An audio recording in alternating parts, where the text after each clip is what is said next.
Hello, Mr. Doubleshine. How are you? Yeah, I'm doing good. Good to catch up with you, Scritic. Always a pleasure getting to chat a little bit. Yeah, absolutely, man. I know we say every league, like, hey, man, hit me up on day like 3 or 4. We'll do some raids together.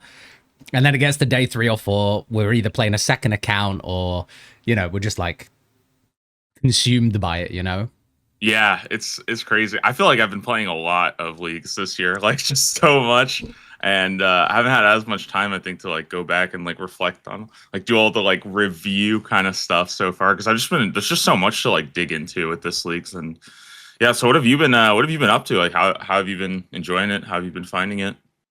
Yeah, so I mean, I feel like I always go through the same kind of pattern with leagues, which is like I'll play the first account to tier 8, and then I'll roll the second account straight away. I'll get that to tier 8, then I'll roll the third.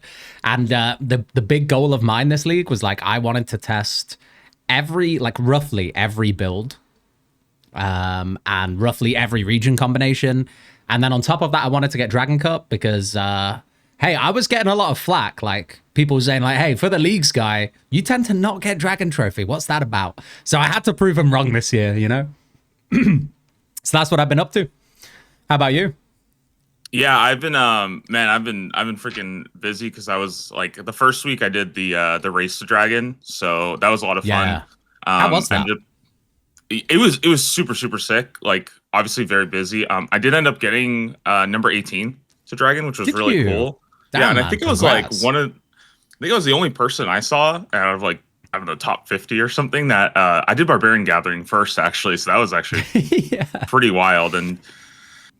Yeah, Isn't it it was a funny lot. how that panned out in the end? That like I was the barbarian gathering guy for so long, you were the abundance guy, and then we just flipped on day one. Yeah. It's. I think it goes to show like how good the tier one relics are. And man, I could probably go into like I mean we will have a whole section about relics coming up, but Yeah. it is funny how that kind of flipped and stuff. And I do feel a bit of a fraud for like ditching abundance last minute. Um, but then it was actually kind of funny because I was planning on doing like all the randomizer stuff and getting into all that. And then I got kind of like carried away with like doing the tier 8 speed runs. So that's kind of been like my Yeah, I saw project that. for like the last month. I've just been going so deep into that and like it's fun too though because I've been trying out like a lot of different region combos, a lot of different like relic combinations, some really weird stuff. Like you think like tier 8 speed run, like Zaya is in my current like record run. So Really? yeah, which is like something you wouldn't really think about, but it's because of like Tithe Farm and That's got to be Nature's Tithe. Accord. I was gonna say Yeah, that's got to be yeah, Tithe exactly. natures. And Yeah, so, yeah, yeah. and also like the rune crafting at the blood altar is like stupidly fast, actually. Yeah. So I Yeah. was able like it's just so cool to see how fast you can push that. Cold Mm. One stole the record from me. Well, I say stole. We've been No, trading it back really? and forth. Yeah, he took the record from me, and then like 2 days later, I took it, and then he took it back like the next day. So we were going back and forth a little bit. Damn. He's running like some shark. Yeah, he's got the shark tech and stuff. So it's been Shark really Tech. What are we cool. talking? Um, I think he goes Culling Spree on tier 6 and then reloads into Shark on tier 7. And he sends like Oh. 10 Colosseums or something, which like Mm-hmm. he just slams through them really Well, fast. like He gets to do like, Thorn's sustenance, just like chilling, yep, just, auto retail the whole thing. Yeah. yeah. So pretty cool stuff. And the routes are like very, very different. So it's been fun to sort of like push the limits of how fast you can get like leagues done, I guess. Oh yeah. Yeah, it's crazy. If you don't mind me asking, what's the current record? What's the current tier 8 speedrun record? I'm curious. Yeah. So I think Cold One is 13 hours and 55 minutes. I was Dang. sitting at 14 hours and 6 minutes, so I'm trailing by like 10 minutes behind. So we'll see. That's quick, man. I That's so might be quick. cooking something. We'll see. Okay. So it's not over yet. So Uh, just as a headline, Leagues is not over yet. At the time of recording this, we have 2 weeks left. Are you planning to play till the end? I think so. I feel like this is the first leagues I've just. It's not even like I'm playing till the end because I feel like it's going to be over. I've just been having fun. Like Yeah, I've been that's trying to good. play other games too and stuff like that, and then I always just come back to playing leagues. Like, but yeah, it's been a lot of fun doing a bunch of different stuff. I kind of wish I had some more time to do the randomizers. I think I just saw like Mm, you were doing all of those, and um, like they looked really fun. I just feel like I never really got around to doing any yeah. this year. Yeah, they were fun. I think the very first randomizer run cooked me a little bit because I rolled nothing but neutral defense notes, and I had Ooh, no yeah. like combat mastery stuff at all. It was horrible, but it was fun. It was a lot of fun. I saw Foe was doing it as well. Can't remember if anyone else picked it up, but it is a lot of fun. If you've not tried that yet, I would recommend it if you get a chance before the end. Yeah, I really hope they like lean into more of that with something like Gridmaster in the future and Yeah, stuff like yeah, that. yeah, yeah, yeah, yeah, So yeah. I think that like Definitely. randomized aspect is pretty fun for sure. Oh, absolutely.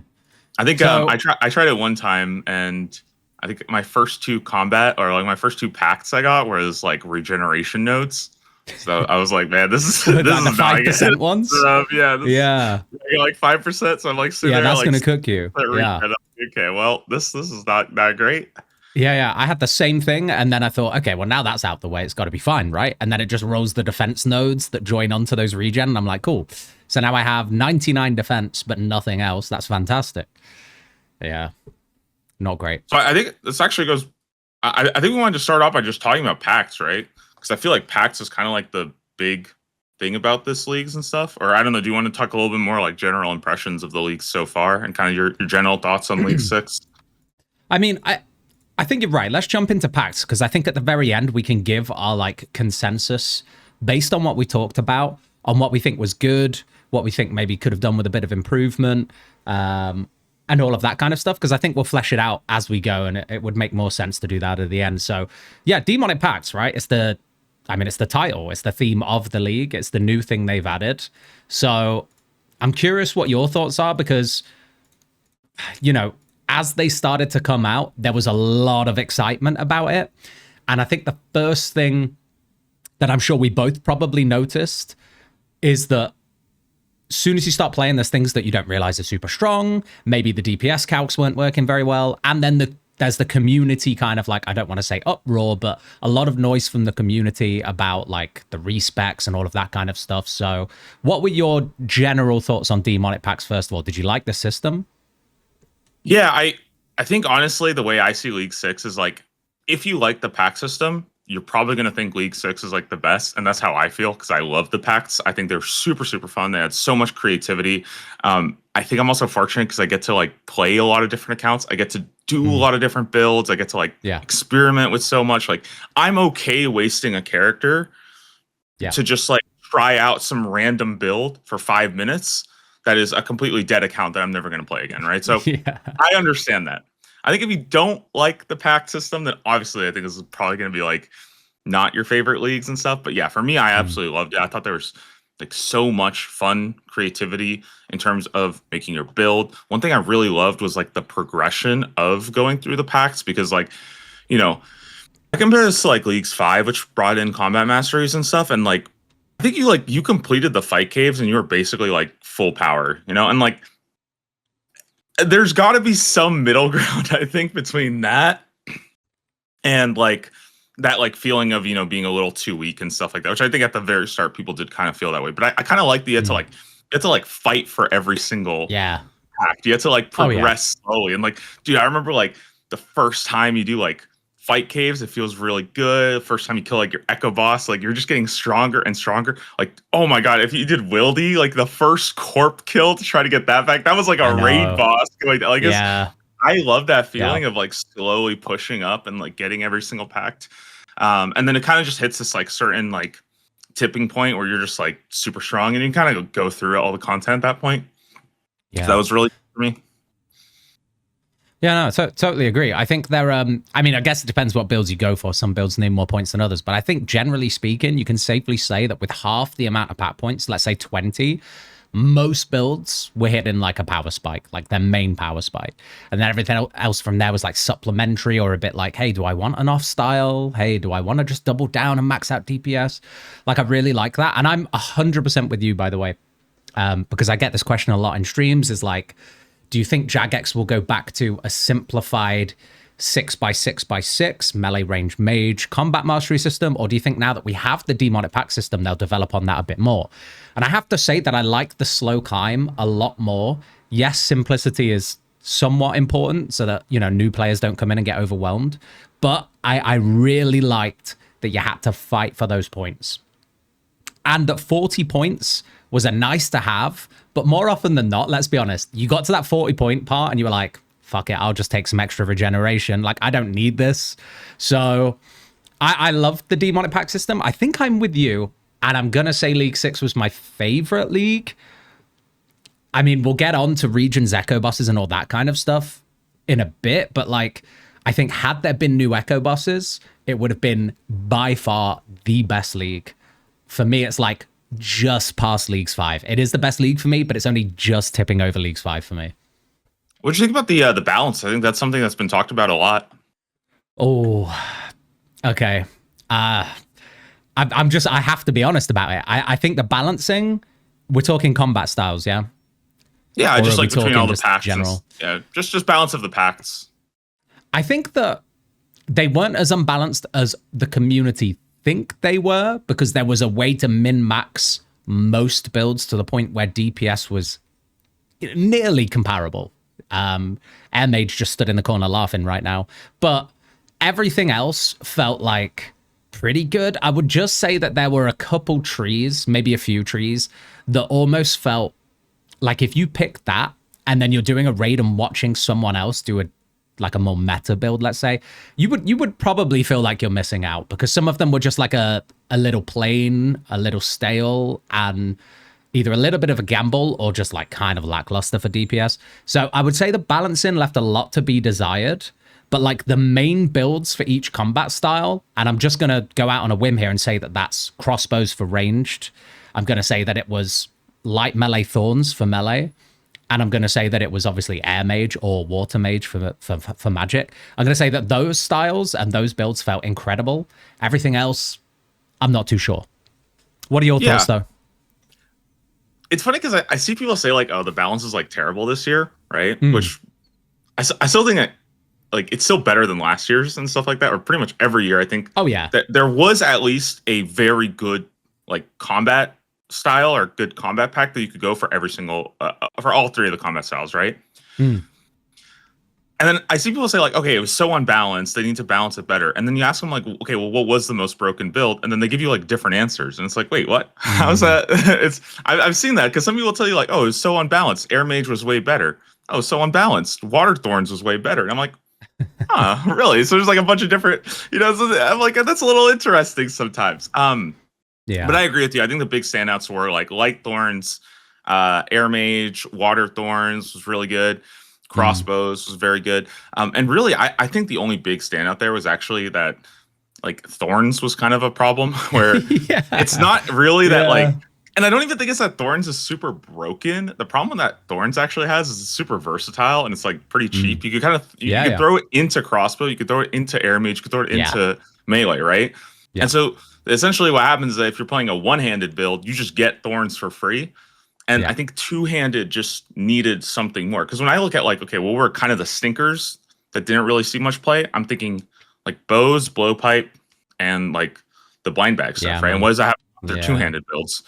And I think if two-handed had like a bit more reason to play it, like if two-handed maybe had like there was, I don't know, some like 25% damage buff or something while not wearing a shield or something, like just something like that would force you to want to play a two-handed build, then I could definitely see that like making up the difference.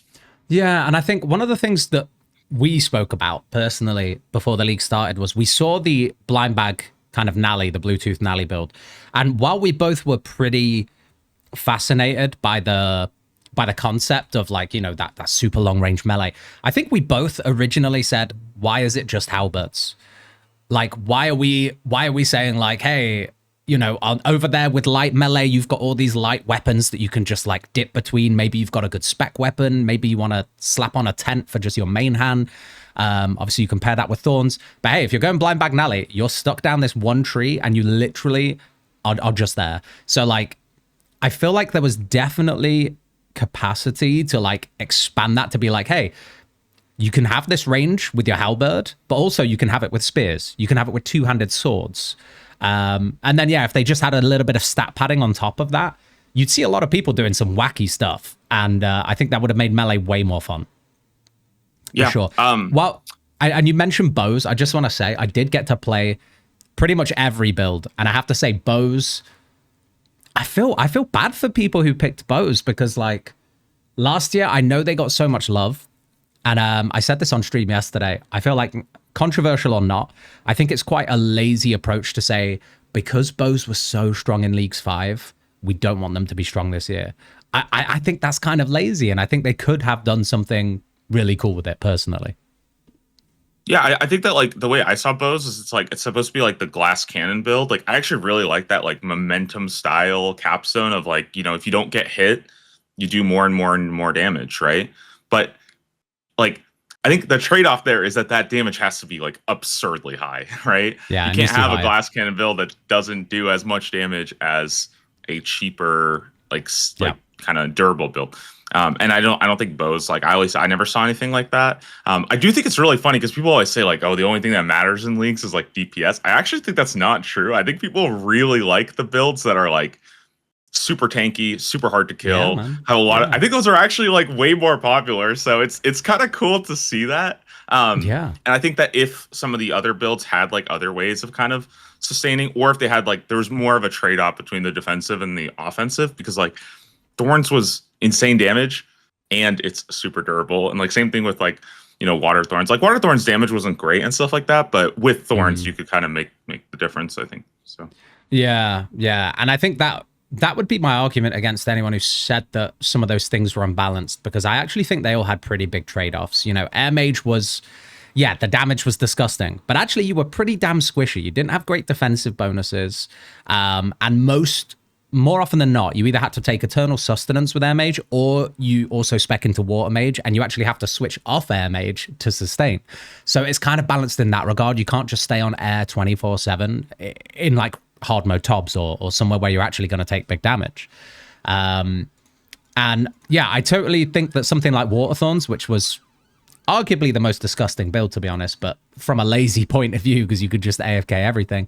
I mean, yeah, like you say, the downside was the DPS was kind of average, to be honest with you, but it gave you a hell of an easy time. So I would actually say that I agree with you. I think I heard a lot of people saying it was very unbalanced. I agree to some regard that there was some things that really could have done with better balancing, but I don't think it was badly balanced. I think there was at least a very good reason for you to want to experiment into mage, melee, and range. And if you compare that to Leagues 5, I guarantee you most people would have just been like, don't bother with melee, don't bother with mage, just pick range. And we don't have that this year. So I would argue that it's better balancing, 100%. Yeah, I also think like, I played a lot of games like Path of Exile, Diablo. Man, all those games that have this kind of like detailed talent tree kind of system, like the balance is never, it's not even like, it's never actually that good, because there's like some builds that are literally pushing like, especially with like those kind of games that have like ARPGs with infinitely scaling content, man, there are some builds that are doing like 5 times harder content, and other builds can't even touch. And I think this was actually like, for a first run of it, I think they did a pretty good job. They actually got a lot right. Yeah. So I'm pretty impressed. I hope they keep it in. I'm kind of curious, what was your just favorite build that you played? Because I know you did a lot. Yeah, man, that's really hard. I'm gonna say what my least favorite build was first, and it was a bit of a science experiment. And honestly, it was the Earth Mage. I tried to do like a full tank Justy Earth Mage with Thorns, with the Shadow Flame, and I thought like, hey, I already know it's not going to be comparative in DPS to like those big endgame builds, but like the meme value should be good, surely. But the flat damage just came up really short. The accuracy was very average, and unfortunately, it just didn't do what I was hoping the fantasy of like a really tanky mage would do. So I would say that was my least favorite, although the one I was almost like one of the most excited for.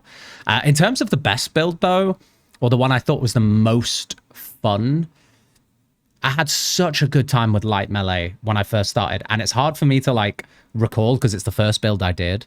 I'm gonna pivot though. I'm gonna say my favorite was like the tank crossbow, and that's the one I had most recently. It was like full Justy, Zaurite crossbow, DFS, Echo boots, like full tank, always max hitting, have Thorns on the side.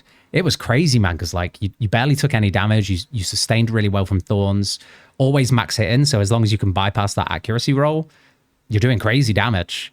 And it felt really good, because you see range tank in a lot of these like like leagues kind of things, but I don't think any of them have been as close to how effective this one was. This one was so good.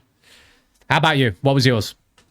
I think my favorite was actually like the I've been calling it the thorn brid, where you have the trident with thorns and also the light melee with thorns. So you kind of combine the two, and instead of being like a very focused one build, it was more this like versatile build that had so you had the trident with like the water, you had the regen there, you had whip, or like I had tentacle whip with the thorns and stuff like that. And then you'd also have just enough to build into Air Mage as well, because on some content, you actually didn't really need the quadrant. You could still get away with just using the... you could use the Trident without the Shadowflame Was this like a KTM build? This was KTW originally. Okay, yeah. This was like the Dragon, when I did my Dragon Cup. And then like you would use Thamarin Scepter and the Wildy. So it was basically Powered Staff, Light Thorns. And I think when people talk about water thorns, they always I'm always not sure if they mean like true water thorns or if they mean like the powered staff. And I think the powered staff thorns was, in my opinion, that was like my favorite build. I think it's definitely more damage. Like the sustain's not quite as good, but like, do you need it if things are dead anyway? Like, well, and it's versatile. Like if you want to, you could throw on the quadrant and just cast water spells. You just need you don't always need that full water investment and stuff like that. And I found that the versatility of having a build like that, once I got to 25-30 points or so, like it just felt so good, because I felt like I was this kind of like god that could run around and do everything and stuff. I wish I could find a way to like throw in crossbows or something there as well, just because it would be cool to have this like super kitted out setup. I do want to give an honorable mention though, because I think this has gone super under the radar. Yeah, Fire Mage is super sick. I think so that fun. Build. Yeah, I think that build got completely like looked over. I love it. The way so the idea of it is that it bounces to multiple mobs and stuff like that. I use it for Slayer purposes and stuff like that for my speed runs. It's really good for Jad. Did you do it with Did you do it with Ancients or literally just Shadow Flame on normals? I've tried it with Ancients with the Blood Barrage. That is really crazy. That is very, very fun. But even with just like Fire Surge, it is super, super cool. Like very cool build. I'm very kind of sad that it went under the radar, because I think more people would really enjoy playing that instead. And it's also kind of fun because like you're sometimes like destroying your health bar and trying to balance that. So there's like a lot of like kind of like very fun things about that build. Yeah, I noticed that even with the light thorns with the dogger with the fire spec, that like I thought thorns would offset a lot of the self burn you do to yourself, but goddamn, that fire mage burn is no joke, man. It burns your health. So like, yeah, I thought Fire Mage was dope. I thought it was pretty underrated and undercovered. And like whenever I was doing like a hard mode top and I had a Fire Mage, as soon as it got to Nilos, I was like, oh boy, I get to like hands off the keyboard almost, because like they'd hit one of the mage Nilos and then it would just bounce all over the room. And I'm like, wow, I'm chilling this raid. This is great. Yeah, honorable mention to Fire Mage for sure, because it's kind of underutilized. It also really hard to pull off, because you either need sustain like sustenance or again switch to waters at some point. I have a question on this, because I read not long after Jagex decided to give us extra respecs, which I will ask you about in just a moment, but not long after that, I saw a comment from Husky in the League's Discord that said the main reason we decided to settle on 40 points and give you guys 40 points wasn't so that you could all in 40 points on one combat style. It was so that we could give you guys a way to like, okay, here is my main capstone. Now, what else can I get that will make my life easier so I don't feel so tunneled into one combat style? Do you feel like that came across well, or do you think that you're almost always incentivized to just dive into one combat style and go all in? I think it kind of worked well with Thorns, because you could essentially get 2 in 1. Like you could go your main style and you could go Thorns, right? But like it's very hard, I think, to have that with anything else, because like investing all the way down into a capstone, it's like, okay, well, even if you do make that investment, you can't, like a lot of times you can't use 2 capstones at once, right? If you're casting air spells, you can't also be casting water spells, right? So like that doesn't mean you can't go down water thorns and have that versatility, but then like a lot of the times you're just better off using air mage instead of water mage and stuff like that. And the same thing is probably true with like, let's say you do want to be like a range specialist and you want to be like, okay, I'm going to go crossbows and bows. And it's like, okay, well, if you already have crossbows, like why do you need bows too? Like in what content would you rather have bows than crossbows? And I think that's kind of something that I don't think really like landed very well. And I think that if there were more sort of these like universal investments, like I think that the idea of like the prayer penetration was kind of cool. Like you could put some points in there. Yeah. Some of those more like vanilla, all encompassing ones that would just help you in a lot of different areas. I think that's kind of, I hope they put a little bit more focus on those and stuff like that. That way you get your main build and then, okay, now I have a couple other points to spend. Do I want prayer penetration? Do I want, some kind of regen? Maybe I want like the extended health bar and stuff like that. Like I think those are a lot more fun to think about as opposed to like, okay, I'm going to put 10 points into this build that I'm using for like 2 bosses tops. Yeah. I almost feel like some of the accuracy nodes kind of counteracted that notion in the first place, because like if your accuracy is that high, you're maging Soul Heredit, you're ranging Soul Heredit. You're not going to want to dip 4 or 5 points into melee just so that you can do a Colo run. The universal accuracy buffs, don't get me wrong, I think you'd be hard pressed to remove them and it not feel bad, because mage and range really need them in a lot of places, more so than melee. But like you're gonna pick those and like max out your accuracy in your main combat style over picking a style that a certain raid is weaker to in your regions, if that makes sense, or like a boss or whatever that you need to do, because usually that content is short-lived anyway. So yeah, I'm kind of with you. I think it worked to some regard, because I actually saw some really interesting, hybrid builds, like you say, light thorns, and then I don't know, maybe you throw a Drygore blowpipe in there and you've got the thrown capstone for if you really need a bit of range damage, or like you said for your example, I saw a lot of people doing 1-tick powered staves with a little bit of light melee, and I think that works well, particularly with the hybrid or tribrid capability that Crystal Armor gave this year. But I almost feel like that's also limited to your regions and relics as well, in a way. So yeah, I think the fantasy was definitely there. I just think most people decided, hey, I'm all in. I'm all in, and that's going to be better than not. So just while we're on the topic of Demonic Pacts, the last thing, unless you've got anything else to talk about on Demonic Pacts, I just want to ask you about the respecs, because I had a lot of people jump in stream. I had a lot of people ask me questions. Hey, what are your thoughts on the respecs? Do you think this is too much? Do you think this is too little? I want to know what your thoughts were. Do you think it's good for them to give us more? Do you think we had enough in the end? Or do you think that people could do with another before the league ends? Oh man, it's so hard to say because like we only get one side, right? So it's like, yeah. The hard part is like, I think it's so easy to sit here and be like, oh man, it would be better with infinite respecs, right? But we don't get to play that version of leagues, right? And I think that if I did play that version, I might be thinking, wow, infinite respecs feels terrible because I'm literally spending more time respecking than I am doing anything else, What I think, in my opinion, the biggest problem that this league's had in terms of respecs is that there is a finite amount of respecs. It doesn't matter if that is 6. It doesn't matter if that's 25. Yeah. The thing that I kind of hate is that I have this amount, right? And I wish that like there was some way for you to just be able to grind more respecs, even if that was like a 1 in, maybe like a 1 in 50 from an Echo boss, just so it's not something that's like, you're not really doing that a ton. Maybe that's just maybe it comes randomly from like a skilling drop or something. I don't know. Just some way for you to get more respecs by playing the game. That way, if you're playing the game, you'll naturally have a lot, but it's not going to be like, okay, here's 7,000 respecs that you can use on every single boss. And I think just like, it's not even, the way I see it is it's not even like a gameplay thing. I think it's like a mental thing. Like, I don't know if you ever play like Final Fantasy or any ARPG and you save like every single elixir, every single like potion for the final boss. Cause you're like, oh, I'm going to need this for the final boss, and like, that's how I felt playing so many accounts where I'm like, okay, but like, what if I get to the last 1,000 points and I need 6 respecs right now? And I'm just like, I'm like mentally, I'm like saving everything. It's like so scary for me to like mess around.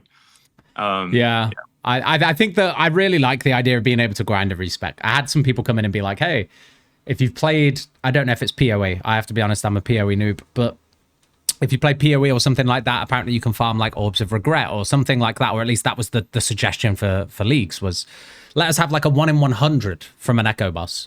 It's like an orb of regret allows you to have a respec or something like that. I think that would have been almost better, and then just leave us at the 3 respecs that we get on top of the free one from the echo bosses, and then people can grind as many respecs as they want at that point, and it's kind of at their own leisure. I have to say my general thoughts on the respecs were, when they first came through, I was a bit like you, and I hadn't used a single respec at this point. But not everyone, the way I really had to try and objectively look at it was like, not everyone is going to sit there and spend as much time planning the league as we do, or as people maybe who kind of watch our content do. So like for them, I 100% think it was necessary to throw a couple free respecs out there, and that's good. But I think a farmable version would have been better for everyone. Definitely. Yeah, and I think it just creates this like, I think it just creates more experimentation. I think that a lot of the times balance and like meta is so it's over examined in leagues. And I think it's because people are scared to mess up their like account, you know? You can't just make a new character. That's just not a thing you can do in leagues. And I hope that they work on that, because, you know, I think that would actually open up a lot more people to being willing to experiment with off meta stuff and try out other things. Just like when you only have one go at it, and, you know, I like the limited amount of choices, but it does kind of push people, I think, more into following what content creators do, following what the meta is, what the best build is, right? Because like, you know, if you only have one account, you don't want to like waste that on some like completely wacky build that might end up being like not nearly as good as you had hoped. So I mean, shout out to Foe, because I had some people jump in the stream and be like, hey Scritic, I followed Foe and I can't do CG, what do I do? And I was like, oh no. But like, that's bound to happen. And I think it's not just, you know, absolutely no disrespect to Foe. I had people who were following my kind of light melee Thorns build along the way. They got to Echo Cerberus and they were like, shit, I'm really struggling with this boss. So like, I think that is also a thing. People are almost, there's so many choices that they think it's easier. Okay, I'll just watch what this guy's doing. It's clearly working out, so I'll just copy it. But like, everyone kind of goes through content at their own pace and not necessarily enjoy it in the same way. So it's always a risk, isn't it, with these kinds of things. And sometimes I feel partially responsible when we do our like pre-launch videos of being like, this looks amazing, like you're gonna love this shit, and then like it turns out to just like not be maybe as good as we'd hoped it was gonna be, which does just happen sometimes, right? Yeah. I mean, sometimes like things just like again, from my perspective, I always come in with the assumption that things are gonna be balanced. I'm never like sitting here like, I think they intentionally just made the game terrible and they just like this. Like, I don't think that way. So, but then, once the numbers shape out, it's like, okay, this build definitely isn't as strong as some of the others. And also there's just some like little X factors that you just can't account for in like a DPS calculator and stuff like that. Like, I mean, like Thorn's not working, right? Thorn's not working on any DPS calc, so no one had an idea of roughly exactly how strong it was. But my God, it was crazy. Yeah, there were some very fun things. I still love Thorns, but that's definitely the one little like outlier for me, I think. Yeah, I was sat there on those like, hey, here's where you should put your first like set of points, and I was like, please guys, don't do Thorns. It might be bait. We don't know at this stage, but it might be bait. Turns out it was not bait. I guess so I guess like just a little story about that. My group, which I worked with Friend, who was the first person to Dragon, and then Kostiff and Nuberini. Kostiff was number 4 and stuff, and he was actually the guy who sat down and was like, guys, I think Thorns is like really broken. And all of us were like, dude, you're crazy. You are absolutely like, we are not going Thorns, okay? But yeah, he figured that out. I think he sent an alt there to test it like 5 minutes into the leagues, and the first Slayer task I got was a crab task. Oh, and like, man, dude, it's so good, isn't it? Yeah, an hour and a half into leagues, when I started running and doing those crabs and people saw that, they were like, what is happening on this? Like, what is going on here? It was really cool to see for the first time. And I love that about leagues. That's like the one like lightning in a bottle experience that you just like Hmm. you only get it for like a little bit. That like Yeah. discovering something new that nobody has ever seen before. I love it so Dude, much. the first time when someone in my clan had picked Kandarin with thorns, they didn't have like many points in thorns, but even just base thorns, and they were like, "Guys, I don't know if the if my XP per hour calculator is broken, but I'm getting on controlled style, I'm getting like around 12 mil combat XP an hour right now, and I'm level 60." And I was like, "Huh?" And then he sent like a Yeah. screenshot of him at Maniacal Monkeys, like he's just unlocked Kandarin and he's just sat there getting max combat. And I'm like, holy shit, we were wrong.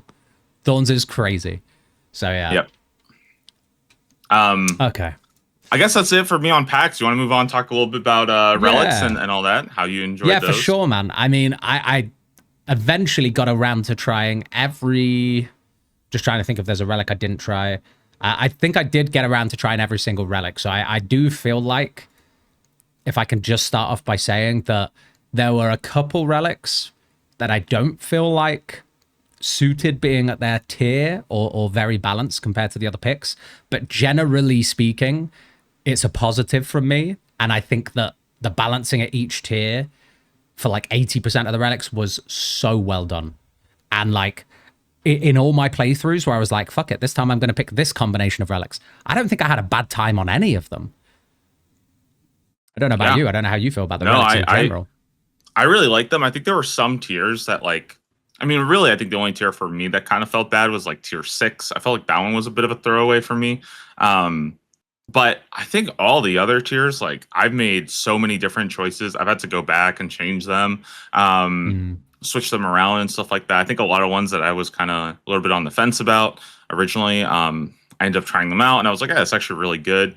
I want to give a big shout out to Bank Heist, dude. I think Bank Heist has had like the craziest redemption arc, man. That I was is such a shitting on good that relic.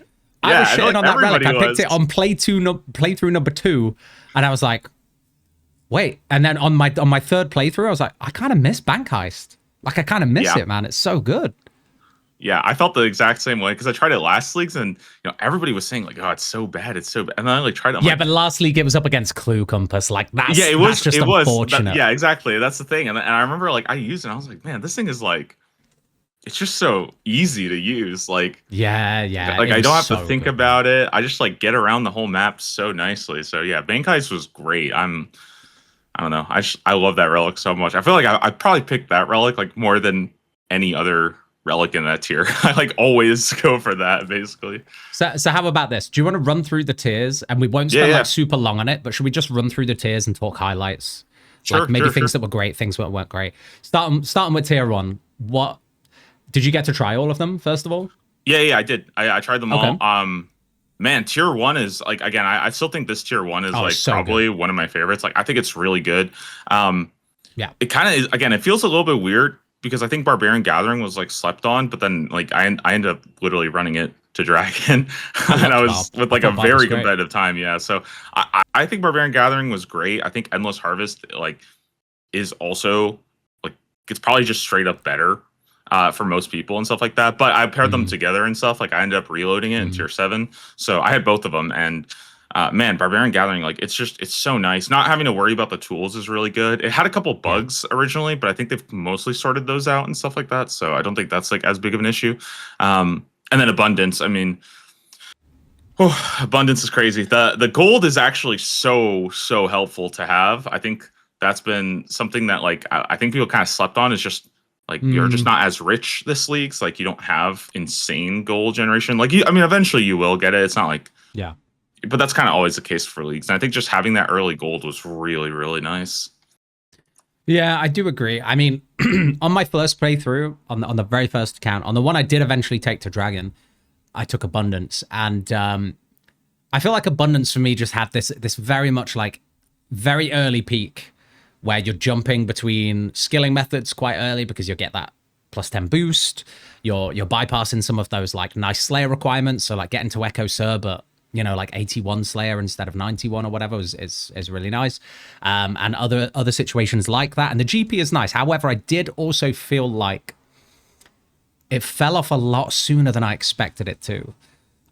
Because I don't know how you feel about... I feel like abundance is like massive value. I suppose in a way is to get you loads of points locked behind GP. Like if you want to do 99 con Demonic Throne, if you want to get that permanent Brimhaven dungeon access or the boat in Mori for like all of those things that cost a mil, and then those other like earlier tasks that you can kind of shoot off really quick, like full armor sets that you can buy, blah blah blah. Otherwise, I feel like abundance actually became over the course of the league. For me, I felt like the least valuable tier 1. Which really surprised me, because if you'd asked me as the league started, I would have ranked it like Abundance, Barb, Endless. And I think by the end of it, I flipped them the other way around. And I would say Endless, Barb, Abundance almost. Maybe that's unfair of me to say, but like the skilling relics were generally so good. And I wonder if part of that comes down to the fact that Jagex have mixed up the tasks a little bit. And I felt like it was much easier to get Dragon through some of the skilling tasks that Abundance... the Endless and Barb would have helped you more with than Abundance. Yeah, I think a lot of it just comes down to like what kind of tasks you focus on and stuff like that. And I mean, I haven't done like a Endless Harvest or Barbarian Gathering. Like I've been kind of very focused on Abundance lately for the last like month, because with tier 8 speedruns, it's like Abundance. Oh yeah, like yeah. I guess like it's such a no-brainer. Time is a big factor, isn't it? Like if you want it quick, Abundance. Yeah. Right. Yeah. And I think like the one thing that I kind of felt was, I think that when I went to Dragon, I just sort of like, I kind of just ran out of time on like a personal level to like use my gathering stuff, right? But obviously that's because I'm playing the game like 20 hours a day, right? Like I'm going so hard on it. And I think that, like, the difference of like making a new account, picking Endless Harvest, and being like, oh, I'm actually gonna like go prep some food. Let me go hit an oak tree and come back, and I have like 75 wood cutting. It's like, okay, that is so insane. Like, so yeah, I don't know. The gathering relics are really good. I like though that they split it up, and there's like gathering relics, and then this like utility almost relic. Like I kind of like tier 1 not being this like one-dimensional, like just gathering. Yeah, I like that they were able to do it. And I actually think they found a pretty good balance there. So I'm a big fan. I hope they keep kind of looking at things like that and stuff. And for sure, I think this is the best tier 1 roster we've had, hands down. Yeah, I really liked it. So yeah. Tier 2, yeah, I think Endless Harvest will probably always be there, man. That relic is so sick now. I feel like that relic is crazy good. And Endless has been there since wait, was it in Twisted? 2. It was I don't think I was going to say Trailblazer, but I wasn't sure if it was in Twisted. I forgot. Yeah, I mean, it's been around that long. I think it's just that good. And I think Husky even made a comment at one point, like, we weren't sure whether to allow you guys to keep the double XP from the double harvest, because we thought, hey, it's strong enough as it is, but hey, we left it in. So yeah. Yeah, really I think strong. I think it's fine personally. Like at the end of the day, like, you know, people want an AFK skill. But yeah, tier 2. Tier 2. I just want to put it out there early and say that out of everything I tried, anytime I didn't pick Woodsman, I felt hard done by, because Woodsman just had the most insane amount of points attached to it, particularly early on. Like I tried the Forager, and don't get me wrong, it was fun, but it did feel the weakest to me. And then I tried Hotfoot, and I thought Hotfoot was actually super underrated, but Woodsman just, my God, man, I don't know how you feel, but Woodsman just for me, in every playthrough I tried, even ones where I didn't necessarily need to get Fletching 99 or all those Hunter tasks done, just Woodsman felt so good. Yeah, I think the early Veiled Totems tasks, man, there's just so many of them. And like, I have played it without Woodsman before. Like I played it with Hotfoot, and I think I was really harsh on Hotfoot. I think it is a lot better than I thought it was. Yeah, Hotfoot was good.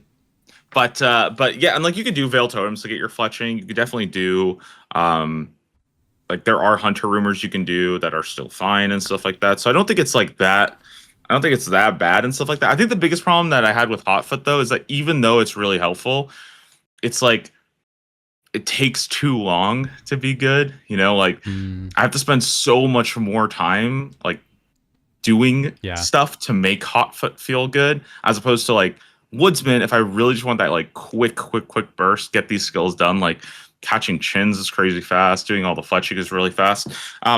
But you know, if you really like skilling and stuff like that, and that's kind of like how you want to go through it, like I mean, I have an account that's like tier 8, and I haven't done any PVM at all because I've just done like hot foot, endless harvest. I've just been hitting rocks, fishing it, and it's really nice having like a bunch of fish and stuff like that too. I think the only one I didn't really mess around too much was with Forager. So I guess I'm curious what your thoughts on that were, and if that felt kind of bad. But I honestly think it kind of depends on what you're picking elsewhere, because there's an argument that like Forager can be in a sort of way made up for later on by picking like Nature's Accord or even Transmute at tier 4, because there are so many relics this league that I feel like Jagex did an incredible job at being like, hey, don't worry if you pick this, if you miss this relic early on, we've got a soul for you later, and that's fine, that's great. Forager definitely to me felt like the one that had multiple solves and you wouldn't feel bad skipping it. I felt like it was good. I got a lot of early points from some of the herb lore or the herb tasks or that kind of stuff. And then it kind of got to the point where, okay, cool, I've made 100 brews, 100 restores. I don't think I'm going to need any other PVM supplies for a long time. So like, what am I doing here now? Like this relic has officially lost its use. And I hate to say it, but that's just the way it felt. So Forager fell off very early for me. And the other two just stayed relevant massively. Yeah. I think it was pretty good tier and stuff like that. Maybe Forager could get something, but I mean, again, I don't really want. What would you give it though? Because I remember people talking about this on stream, and I can't remember. Someone came up with a good suggestion, but I've already forgot it because it's been weeks. But like, I feel like it needed exactly what Hotfoot and Woodsman had, where it was like, oh, that tertiary use almost outside of the skill that almost like it's named after. Like, give it a tertiary use. I don't know what that would be yet, but I think it needed that. Yeah, maybe, because I kind of like that about these like relics, was there's usually like one or two things, even like the random seeds that you get from Woodsman, like that was awesome. They could actually start farming like so good, pretty easy, because you had a lot of seeds. So I agree with you there. Yeah. We talked a little bit about tier 3 with Bank Heist being good. How'd you feel about the others?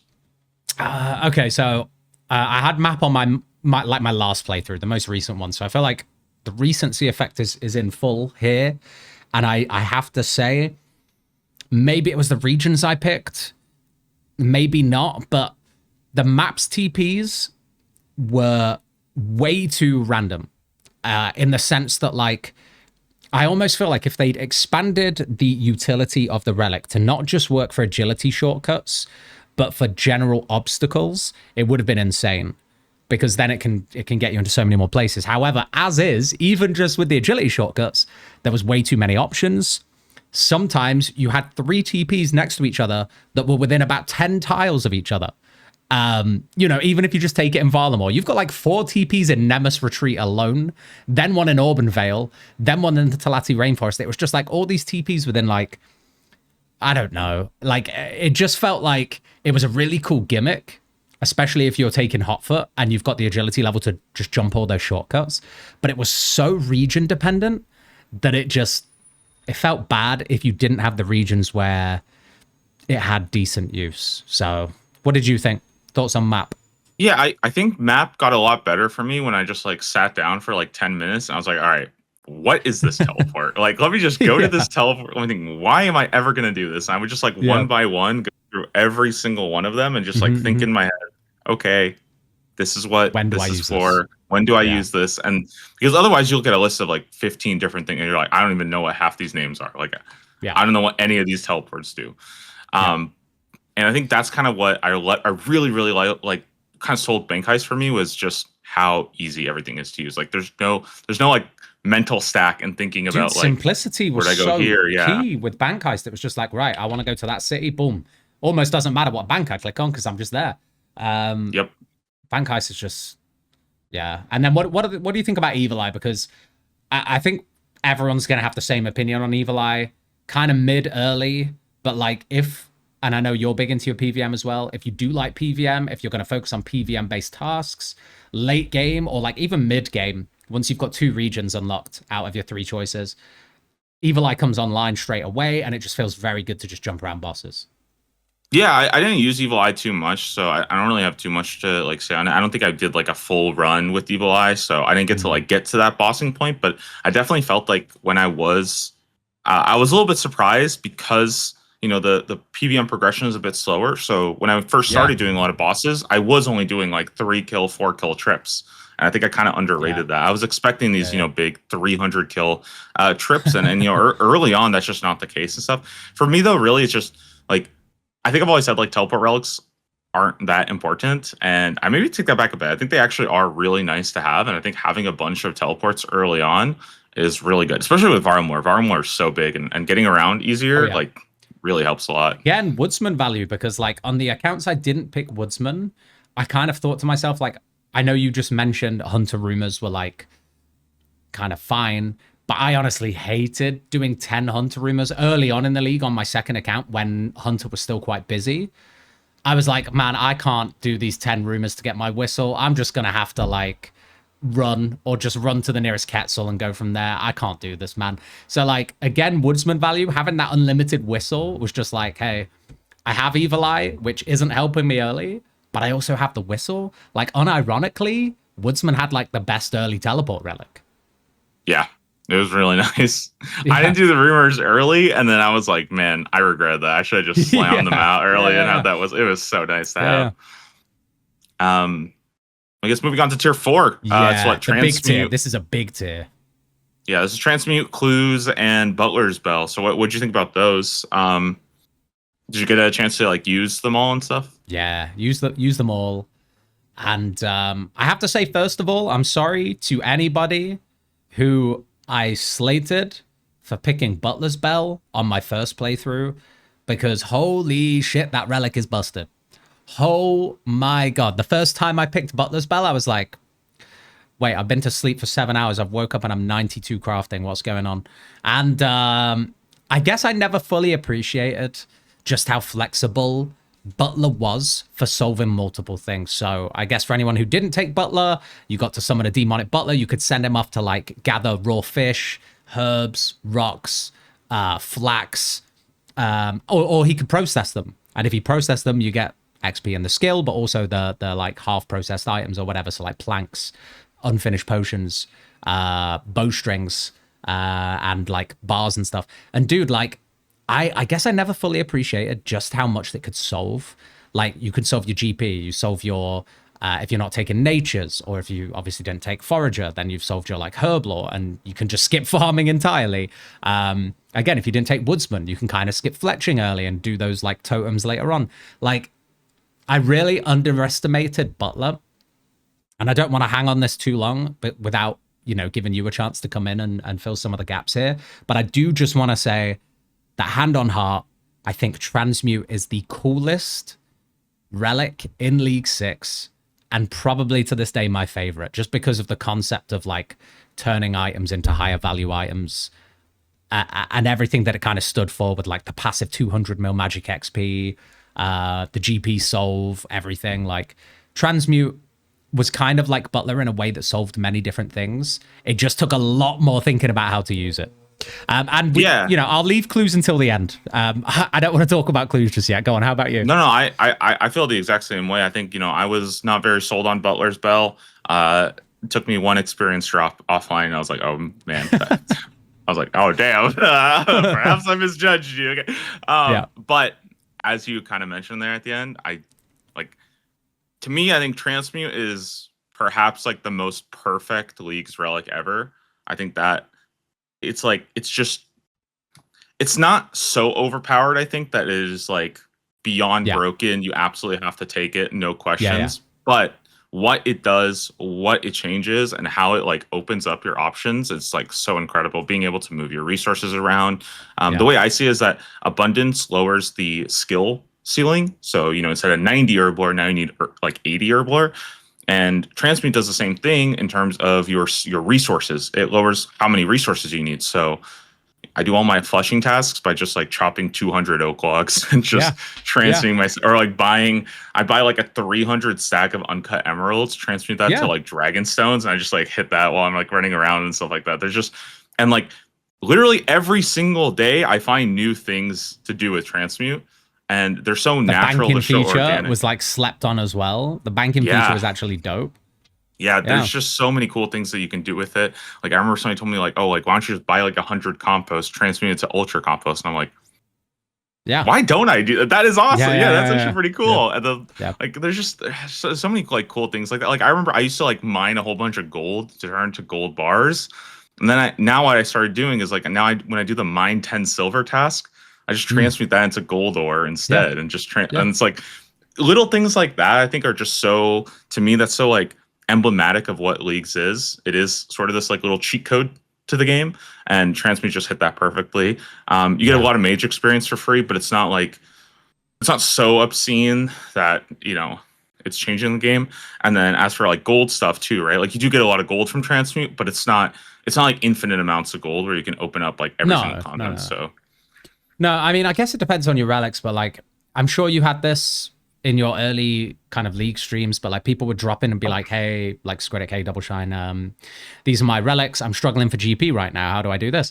But like there were always ways to use transmute to get around something you didn't have. So if you didn't have like a decent gathering relic and you needed a certain resource, but you had GP, you could go buy a very cheap base resource, transmute it up. If you had endless, but maybe you don't have a way to make GP, you could just mine 2k iron ore, which doesn't even take that long with endless, and then just transmute it to rune ore, and then all of a sudden, hey, you've got like 5 to 10 mil.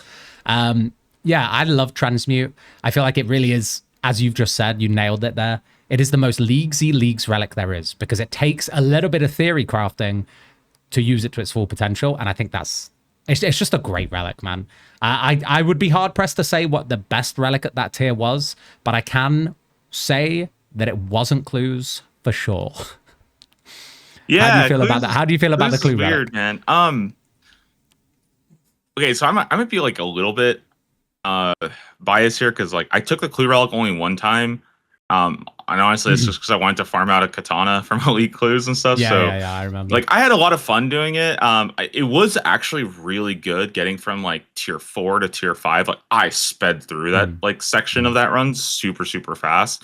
Um, the way that I see it though is I feel like clues just like they were so backloaded in terms of points. Like you get like a lot of Yeah, points from doing like 5 clues, and you get a lot of points from doing like 75 clues, and then that whole like yeah, midsection is like just yeah, terrible. And it's like, yeah, okay, I'm better off just doing 5 clues normally that I would like get anyways, and then I really don't yeah. want to do 75 clues. I don't want to get every item. So to me, that's like kind of the issue with the clue relic is like I think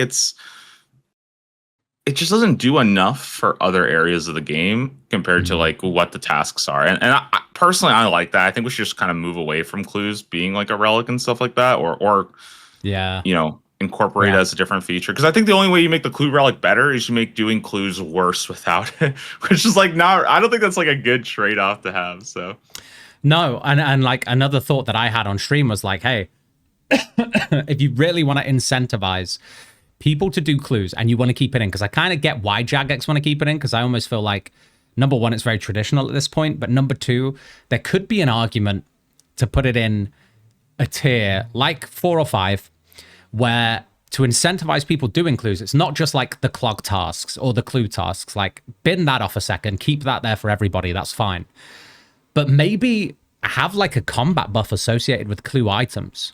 If they'd put like demonic pacts in, and I hate to refer to like the taboo league here that a lot of people don't like, but if we look back at Shattered Relics, where you had that like set effect bonus of like Zami items, Bandos items, Sarah or armor items, or something like that, and we had something similar like that in our Demonic Pacts tree, I think a lot more people might have considered picking the Clue Relic to be like, I can get a huge power spike early here by getting a full Zami set, or maybe like specking into this.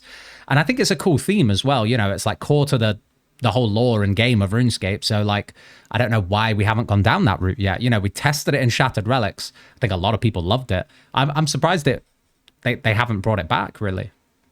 yeah, and I think like that would definitely be cool to have some more of these kind of like set bonuses or this like Yeah, yeah, kind of like a completionist collection log incentive yeah, to the game because I know a yeah, lot of people enjoy that. I don't want to like fully remove that, but I kind of I think as it stands right now, they've made good changes to the tasks, but that does kind of hurt the clue relic and yeah, doesn't quite massively. have Yeah, enough. Yeah.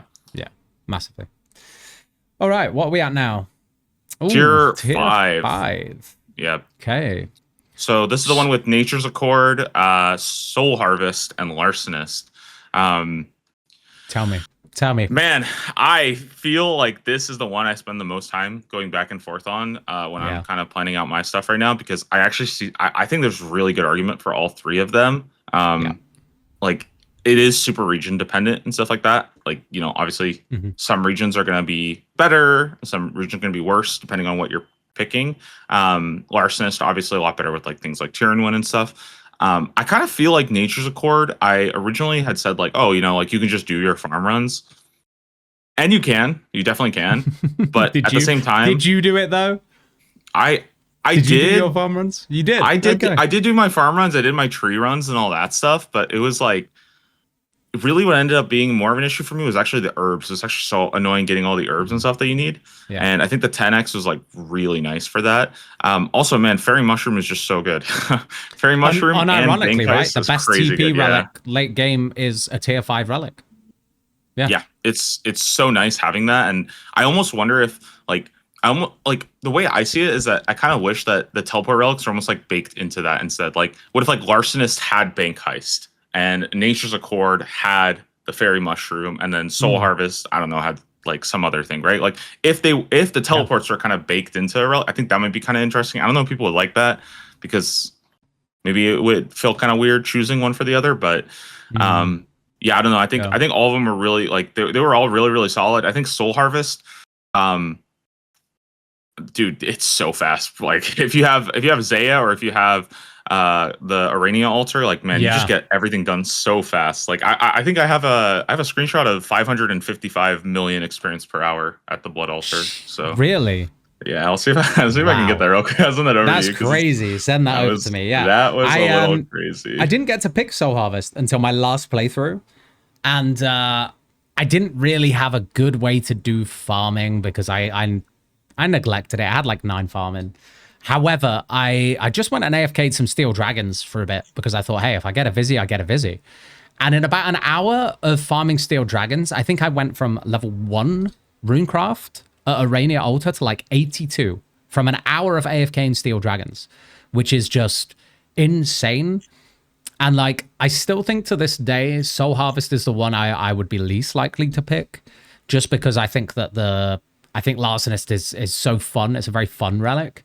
And Nature's is just, particularly if you're picking Zaya, there's so many points behind it. And even if you're not picking Zaya and you don't have good farming patches and maybe you are struggling for like potions or whatever, it just kind of solves that as well. So I think I'm always going to be least likely to pick Soul Harvest looking back at it, but I would argue that they were all very like equally strong. Yeah, and I think like it almost could have been a lamp that just says like, here you go, here's 50 more rune crafting, you know. Yeah, that's kind of how I see it. So it's like it is powerful, but it's not like the most fun thing ever. And yeah, I think the other two are definitely a little bit like more interesting and also a bit region dependent, right? Like I feel like if you pick Zaya and you don't go for Nature's, I'm not going to say you're trolling, but like borderline trolling. And like if you pick Tyrannwin but not Larcenist, same kind of applies. Like you're basically saying, hey, I don't care about those like 1,200 to 2,000 league points that I could get for free here, which they just synergize so well with those regions, right? Yeah, exactly. And it's just it's like you can get away from not using them for sure, but yeah, there's definitely going to be some regions that just are better with these relics and stuff. And I think the balance was fine. Like I thought they were all pretty good. I end up reloading a lot, and I usually just take 2 out of 3 of these. And like most of my runs, I just end up reloading. So I like the tier. I guess tier 6. That's tier Calling 6, Spree, Grimoire, and the this Shark. This is the relic tier that you said felt quite bad. So I'm curious, like, what do you think felt bad about this tier in particular? So I think the two big things for me was Grimoire. I don't know if I really like it as a relic as much as I think it could be baked into the pack system instead. Like it could be a choice that you make, like a little flexible option. I've had a couple issues with Grimoire. Like one of my runs, I was really excited to try it out. And I was like, oh, this is going to be so sick. We're going to go cast like Blood Barrage. There's no staff that I can cast that can do Ancients. And I was like, oh, well, that's a bit of an issue, you know? Like, and I'm just sitting there, I'm like, oh God, I'm going to have to go grind out something trying to like find, like that just, that was so sad for me. And like, maybe if there was some way to like auto cast. I don't even know if they can do that, but if you could auto cast anything with any staff, that would be a really good thing to it. But really, I just think it should be baked into the pack system. I think a lot of stuff could actually be moved over there. I mean, am I going crazy? Couldn't Blue Moon do everything anyway? Sorry, it could, but like with my regions, I was thinking like, am I really gonna sit here and like farm out a Blue Moon Spear? So like you definitely could, right, yeah, you could, but I was sitting there and I was thinking like, okay, I'm gonna have to take like a 2-hour detour here to go farm. I know what you mean. Moons out, and that was like I had terrible RNG at Moons, so like I wouldn't wish that on anyone. Yeah. So, and then with Eternal Sustenance, I still think there is room to like explore that more. I like there's some bosses like a Moxliaddle Soul that I've seen being able to like spam eat food and just do thorns damage. Yeah. You just it's some like there's some really fun stuff that you can do for it, but overall I just found that like the time you save with Culling Spree just ended up being better for almost everything. Also, I don't know if you know. Okay, so I don't know if you know about this, but apparently Culling Spree still gives you Slayer Helmet damage for melee even when you're off task. So it's kind of like so which I didn't know about this until like 3 weeks in or so, but apparently it still gives you that extra damage. So like whenever you do your bosses with melee, you're just getting the Slayer Helm bonus anyways, even if you're not on task. Yeah, even if you're not. Like I tested on like the Colosseum archers and stuff. I was getting a higher max hit than I'm supposed to, and I was like, I don't think I could get this on task. There's a bit of a bug there, which like it sucks to say because it's like, do I like how can you judge things based on bugs? Like, is that a fair thing? But yeah, it was definitely like for me, it was kind of like this is not only probably the best relic anyways, but it's also like a 15% damage bonus on like almost every boss. So and like, you know, speaking about going back to what we said earlier with Demonic Pacts, like that early to mid game is like, right, what's my next pact point? Where's it coming from? I would say that for like 60% of the regions, maybe even 70, there's a Slayer boss. There's a Slayer boss you need to get to. And Culling Spree is more often than not going to get you there quicker, because I had plenty of people in the clan who were like, hey man, I picked Kandarin, I didn't pick Culling Spree, am I cooked? And I said, well, no, not necessarily, but you know, good luck, because you're going to be there a long time getting that 93 Slayer without Culling Spree. Yeah, it kind of felt bad in some ways, particularly with how powerful Mage was. So I think a lot of people did end up picking Kandarin this league and felt kind of hard-pressed to pick Culling Spree just so they could get there to actually play the game sooner. So I agree. I think for me, at tier 6, Culling Spree stood out as like, it's the reliable pick. I'm always at that tier and thinking, right, is there a reason for me not to pick Culling Spree here? And more often than not, there wasn't. I think I picked it in pretty much every scenario. But then sometimes I'd reload back into a tier 6, like Endless, or in one instance, I reloaded back to Grimoire. And I had some regret there. I had a little bit of regret there. But, you know, we did it anyway. Yeah, the only thing I'll kind of say about Culling Spree, though, is like, I think in the past I've kind of said, like, I don't love the idea of being able to, like, do everything off task or, like, pick your own task. And then I don't know, after this one, it kind of felt more like I was just doing busy work in between getting my tasks and stuff. Was it having to skip tasks and stuff? Yeah, like having to, especially because, like, the problem that I had actually was the fact that you had to, like, when you get a task, they ask you how many you want. You have to pick the 5. Yeah. Then you have to skip, and it's just like, and like if you run out of points, you're like, fuck it, now I have to go kill 5 Ankus and come back. Yeah. Yeah, and it's like, yeah. On one hand, I kind of like that because it still feels like you have to think about your, like, it's not just completely brain off Slayer, but I think that like more often than not, it felt a little bit like I was doing busy work. At least until you got to like 10, once you get to 10 tasks, it's kind of whatever and stuff. Speaking of Slayer though, like the mid Slayer changes were really weird. I don't know what happened. I don't know why they like completely changed all the Slayer lists like halfway through leagues. That was so weird. Yeah, for a minute I didn't know what you meant, but yeah, no, super strange that like originally I really liked that Konar, for example, didn't give you area specific Slayer tasks, and I was like, oh sick, I can go to Konar, I can get you know, I can get my keys from pretty much anywhere. And then they changed that and I was a bit like, what? This doesn't feel good. And then did they not go back to essentially copying main game weighting?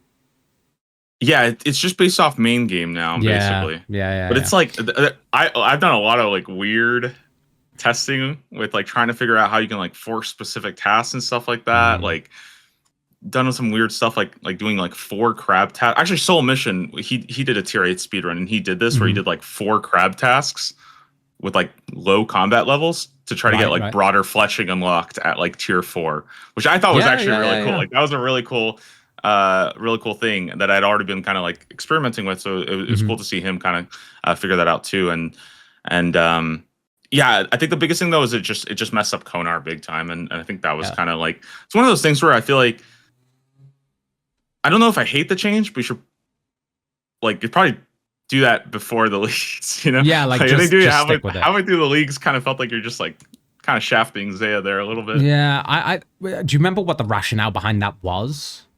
Because like, I don't know. To me, it almost feels like there's no good reason for it to have happened in the first place, but there probably was, and I probably just missed it, you know? I don't know if it was just like, because my guess is it's just simplicity. That's the only thing I can think of. I mean, I remember like, dude, I rolled up to the Wildy like day 1 and I got Earth Warriors as a task. And I'm just sitting there, I'm like, I can't do this. Yeah. And I was lucky. I had points to skip it, but I was sitting there like, terrified because I was like, what is happening here? So I think maybe there's just something a little bit weird with the task list and stuff, and they just wanted to make it like simple, and that was just the easiest solution. So I don't hate it. I think it's actually easier to like manipulate, and once you actually like can just look up the main game rates and stuff. But oh man, the mid change kind of felt really weird. So. Yeah, 100%. It really did. Okay, let's move on. Tier 7. Yeah, really not too much to talk about here, right? It's just flow state. And I mean, I don't know if you ever picked flow state. I tell a lie. I didn't pick every single relic this league. Flow state is the only one I didn't get to pick. I kind of feel bad for not getting to try it out. However, more often than not, I felt like it was maybe overkill by the time you got to tier 7. And if it wasn't overkill, then there was always a better solve that you could get with Reloaded.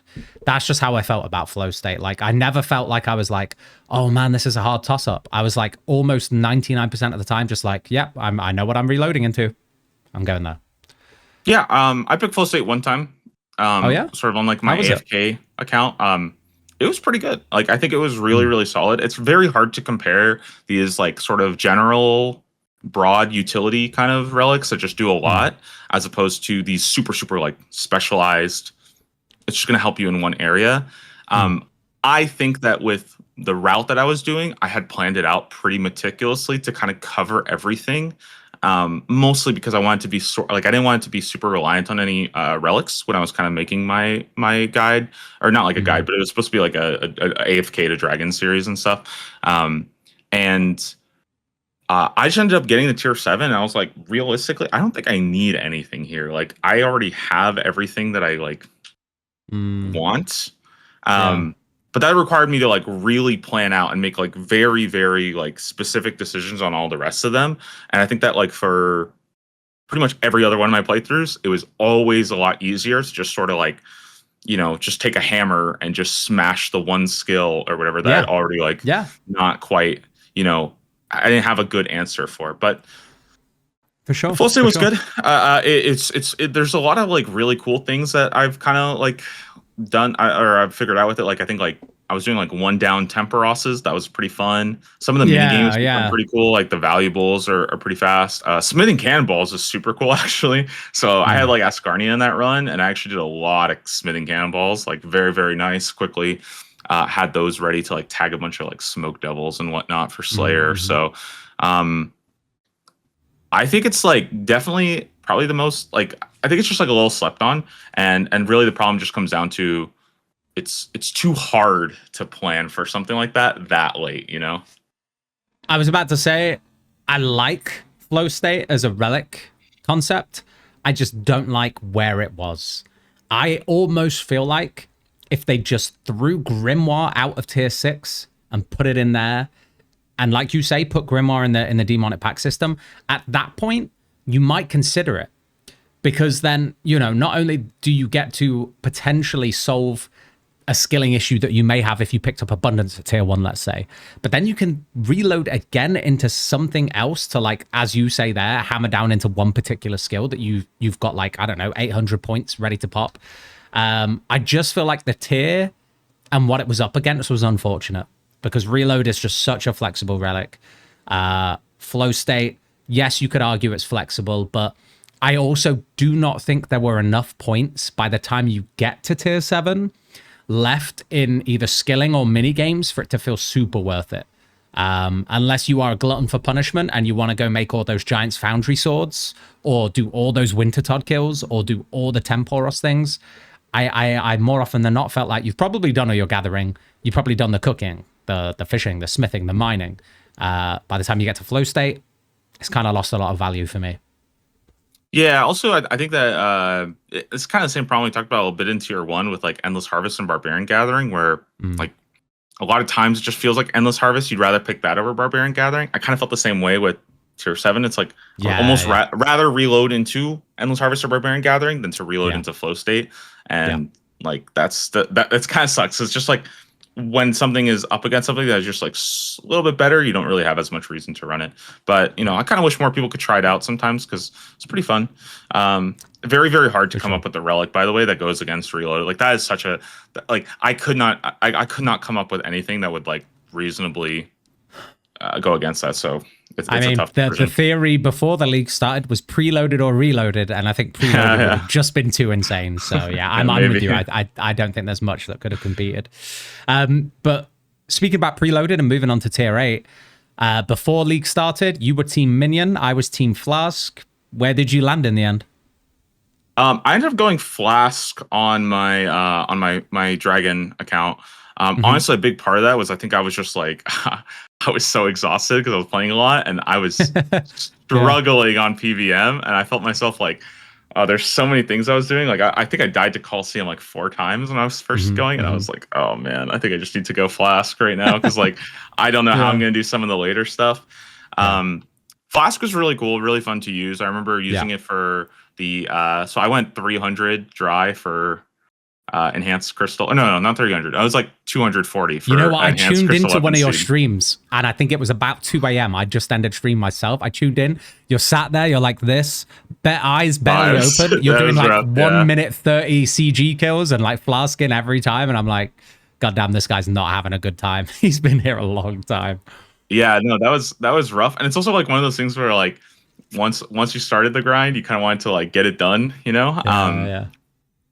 I think Flask was fun to use. One of the really cool things I discovered about it, this actually helped me with CG, is that when you hit 0 HP, you actually have 1 tick to react and hit the Flask. Yeah, you can beat the death queue. Cool. You have to be quick, but you can beat the death queue. Yeah.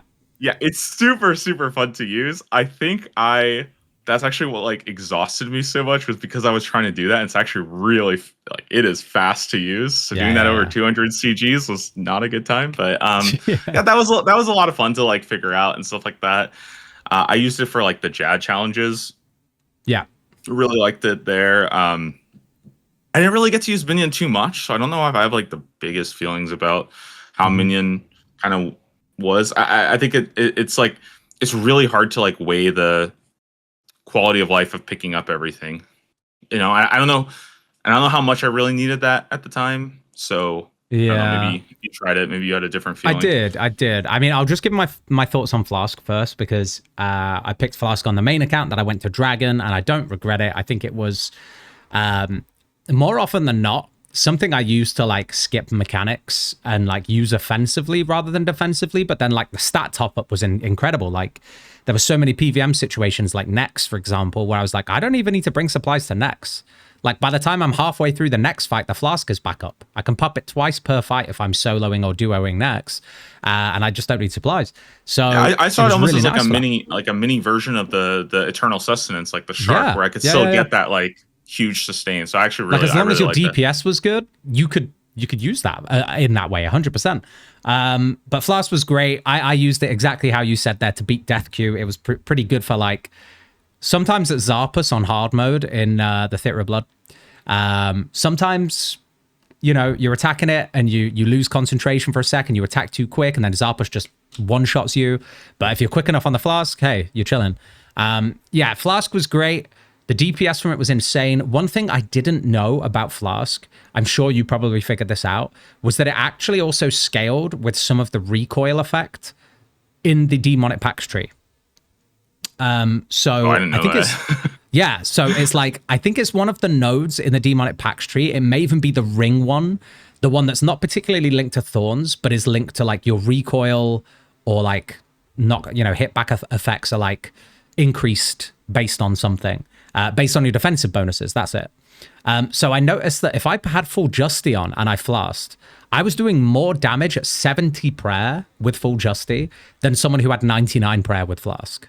So then when when you did get 99 prayer and you had full Justy, you were doing even more damage with Flask. It was more than I think we'd all probably originally calculated. So it was actually pretty insane. Yeah, so Flask was great. I did get to pick Minion, and I would actually say that my favorite thing about Minion probably was the noting and looting and picking up, because I kind of got to the point towards the end of the league where I was like, okay, the only tasks left for me are, I don't know, 500 God Wars bosses, 300 Cerberus, blah, blah, blah, whatever, all that kind of stuff on a different account.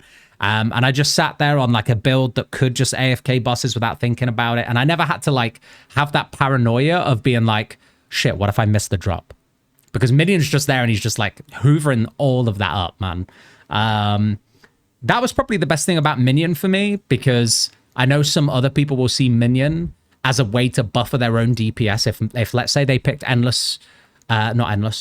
Sustenance at tier 6, and they're busy eating, and Minion's keeping up their DPS for them, or they're actually just an insane PVMer, and Minion's just like increased sustained DPS.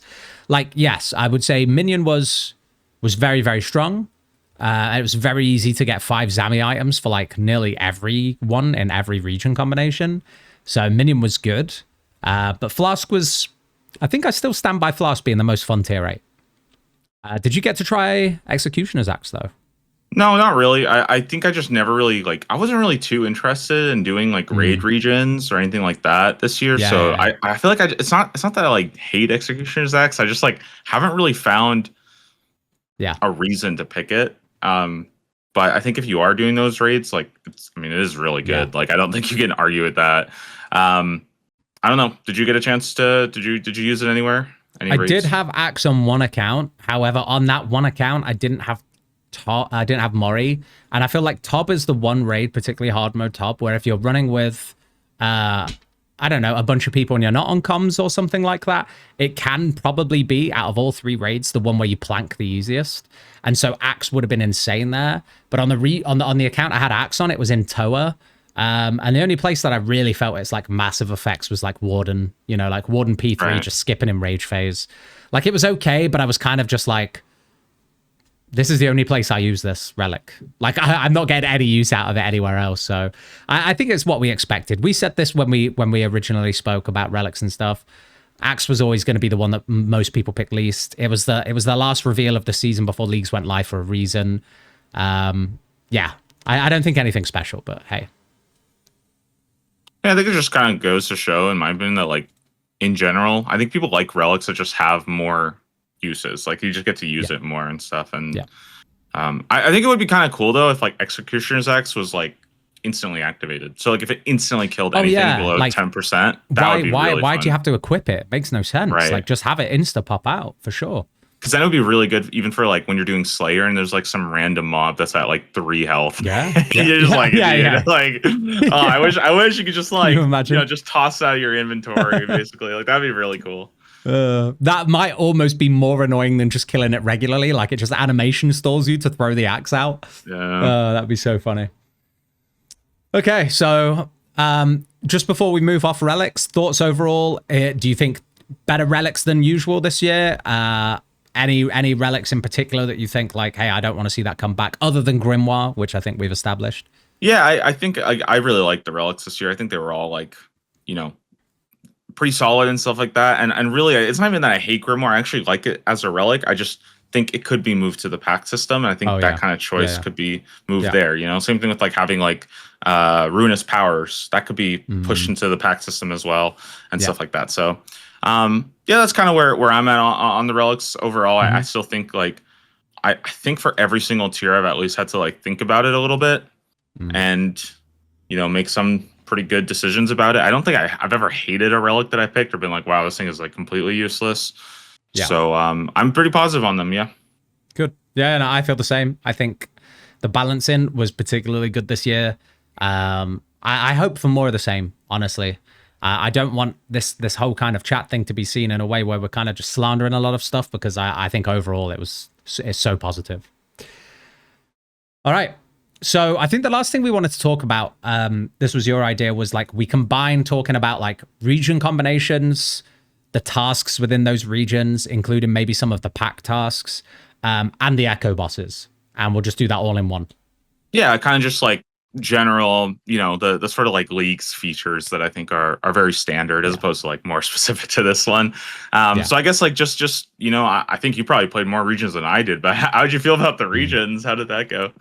Yeah, I think regions were great. I think like you could easily link this to Demonic Pacts and say like most people were led to their region, less so on content they enjoyed this year and more so on taking advantage of Demonic Pacts.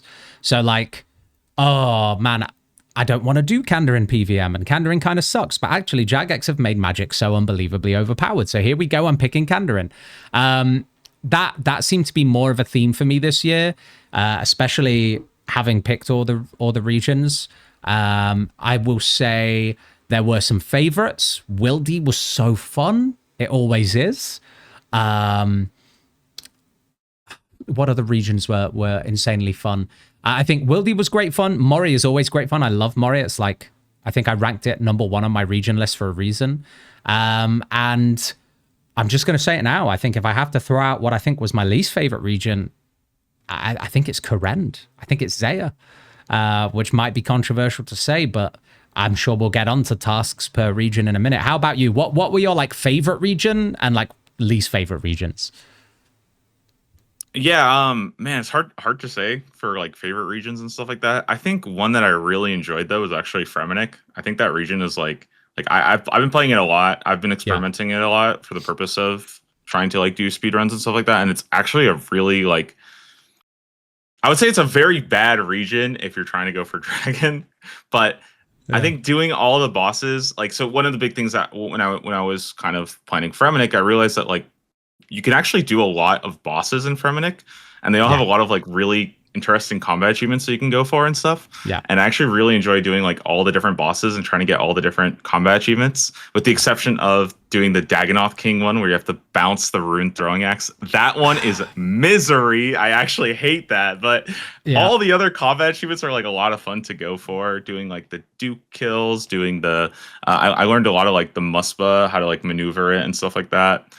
Closing it in and doing like thorns damage. Like there's a lot of really fun stuff there. And overall, Fremennik is like there are really easy points there. Echo DKs, I did that with like full prayer penetration thorns, and that is actually that's actually super fun because it feels like you're just practicing like prayer flicking a manticores. That's literally what it feels like. You're just moving around it. So that was super cool to do. I had a lot of fun with that build as well. I remember doing like a blind bag for Vorkath because you could like, that was actually really cool. I think I had a 14-second Dragon Halberd kill on Vorkath, which was really cool. Yeah, it just went off blind time. So. Blind bag had like the lowest lows and the highest highs, man. When you pull the crazy blind bag off, nothing hits that dopamine receptors like that. Nothing. Yeah. So I think Fremennik was a pretty cool region. And I think more people probably could have picked it. I really feel like a lot of people do just kind of gravitate towards the echo items, and I think that's a good thing. I think having good echo items is good. I just kind of wish though that like I think every region should have a good echo item too. Like I understand the idea of like, oh, Zaya's a good region, so it doesn't need a good echo item, but at the same time it's like, yeah, but then like why not just give it a good echo item? You know, why not just? You know what? I actually think that the bow was. I think it was a good echo item. I just think the Demonic Pacts let bows down, and like. Sorry, I cut you off massively, but just to reiterate something I said earlier, I feel like it was quite a lazy response from Jagex. No shade to the J mods. Like League 6 was incredible, but it's quite a lazy response to be like, hey, Fremi was so overpowered in Leagues 5. Don't worry, we're not going to put anything good there and make you feel like you have to pick it. I just think that's kind of sad because like some regions that are already strong had great things. I think a lot of people were looking at Mori, for example, and thinking like, okay, Mori's an incredible region, so the Gargler is going to be, it's going to suck. But the Gargler was low-key insane. I think it was maybe the most underrated Echo item in my opinion. Very strong. But I do think the Echo Hespori bow was good. It's just the bow packs let it down massively. And similar with V's helm, more often than not, it's conflicting with a set bonus effect. If not, does it do much more for you? Culling Spree already does the Slayer Helm thing. Why are we doubling down on that? Yeah. Sorry, you were saying. No, yeah. I think every region, like, I think they just need to keep making the Echo items good. I think it's worked really well so far. Is just making good Echo items and stuff like that. Even if people do pick regions for them, overall, I like the Echo items. I kind of wish more of them like really stood out to me because I think the crossbow was great, quadrant was great, and stuff like that. Also, a lot of people say like Kandarin was like insanely good because of the quadrant. I think it was also because of Ring of Suffering and stuff like that. From Suffering Thorns was Suffering was so good to have. So it's like it was like a 2-in-1 there, where Kandarin was just crazy strong. And then I don't know. I think other like really really strong regions for me. I kind of really like I like Tyrannwyn a little bit. Like there's some fun stuff to do there. A lot of good points. CG grind kind of sucks though. But I mean, that is like, I mean, I don't even know how many CG videos there are up about that grind. So I don't know what to say about that one. CG's, unfortunately, there comes a point where CG is not good regardless way you're doing it. If you're a main game Iron, you might enjoy it when you get the mechanics down, but there comes a point where everyone realizes that they're all trapped in the same matrix when they're doing the CG, man. It really is just, that's what it's like. Yeah. Oh, one more thing I will say. I love the Wildy. Oh my god, it is so much worse when everybody else loves the Wildy. Please, we gotta make that. It was so crowded, dude. Oh, like, I heard. I remember like week 3. Oh my god, there was. I heard was it the bosses? Because it was very much like. I didn't pick Wildy, by the way, until my 3rd playthrough. So by that point, we're talking like week 3. It calmed down a bit. We're chilling. Maybe even week 4. Probably week 3. Anyway, calmed down a lot. But I'd heard there was a lot of like, not toxicity, but like number 1 or the like baby Wildy bosses were just packed out. There was one person every world. And even the big Wildy bosses, people would rag you if you jumped in and started hitting the boss with them. They'd just be like, nah, man, hop worlds. Is that right? Is that what you experienced? Yeah, there was, This happened to me like more at like the end of week 1, kind of week 2 stuff, but like revs were just packed always. Like the good spots are just always packed. Bosses are always packed. Sometimes you're in multi. Like I remember I was in multi doing like the spider boss and some guy shows up, but they're not killing the little spiders and they're just spawning a bunch of extra little spiders. And I'm like, okay, like you got to do like, I don't care if you're here, but you got to do the mechanics. And so I had to give him a little love tap, you know, with the flask. I apologize. No, not with the flask. I flasked them a couple times. I had a couple people PK me, and then I reverse flasked them, and then they came back. They're like, okay, I did not know you could do that. I apologize. I will leave you alone here. So that, I mean, there was some fun stuff with it. I think it's just like, to me though, there is that kind of feeling of like, okay, I've world topped like 8 times. I probably can one-shot this guy if I wanted to, you know, and like it does start to kind of sink in a little bit.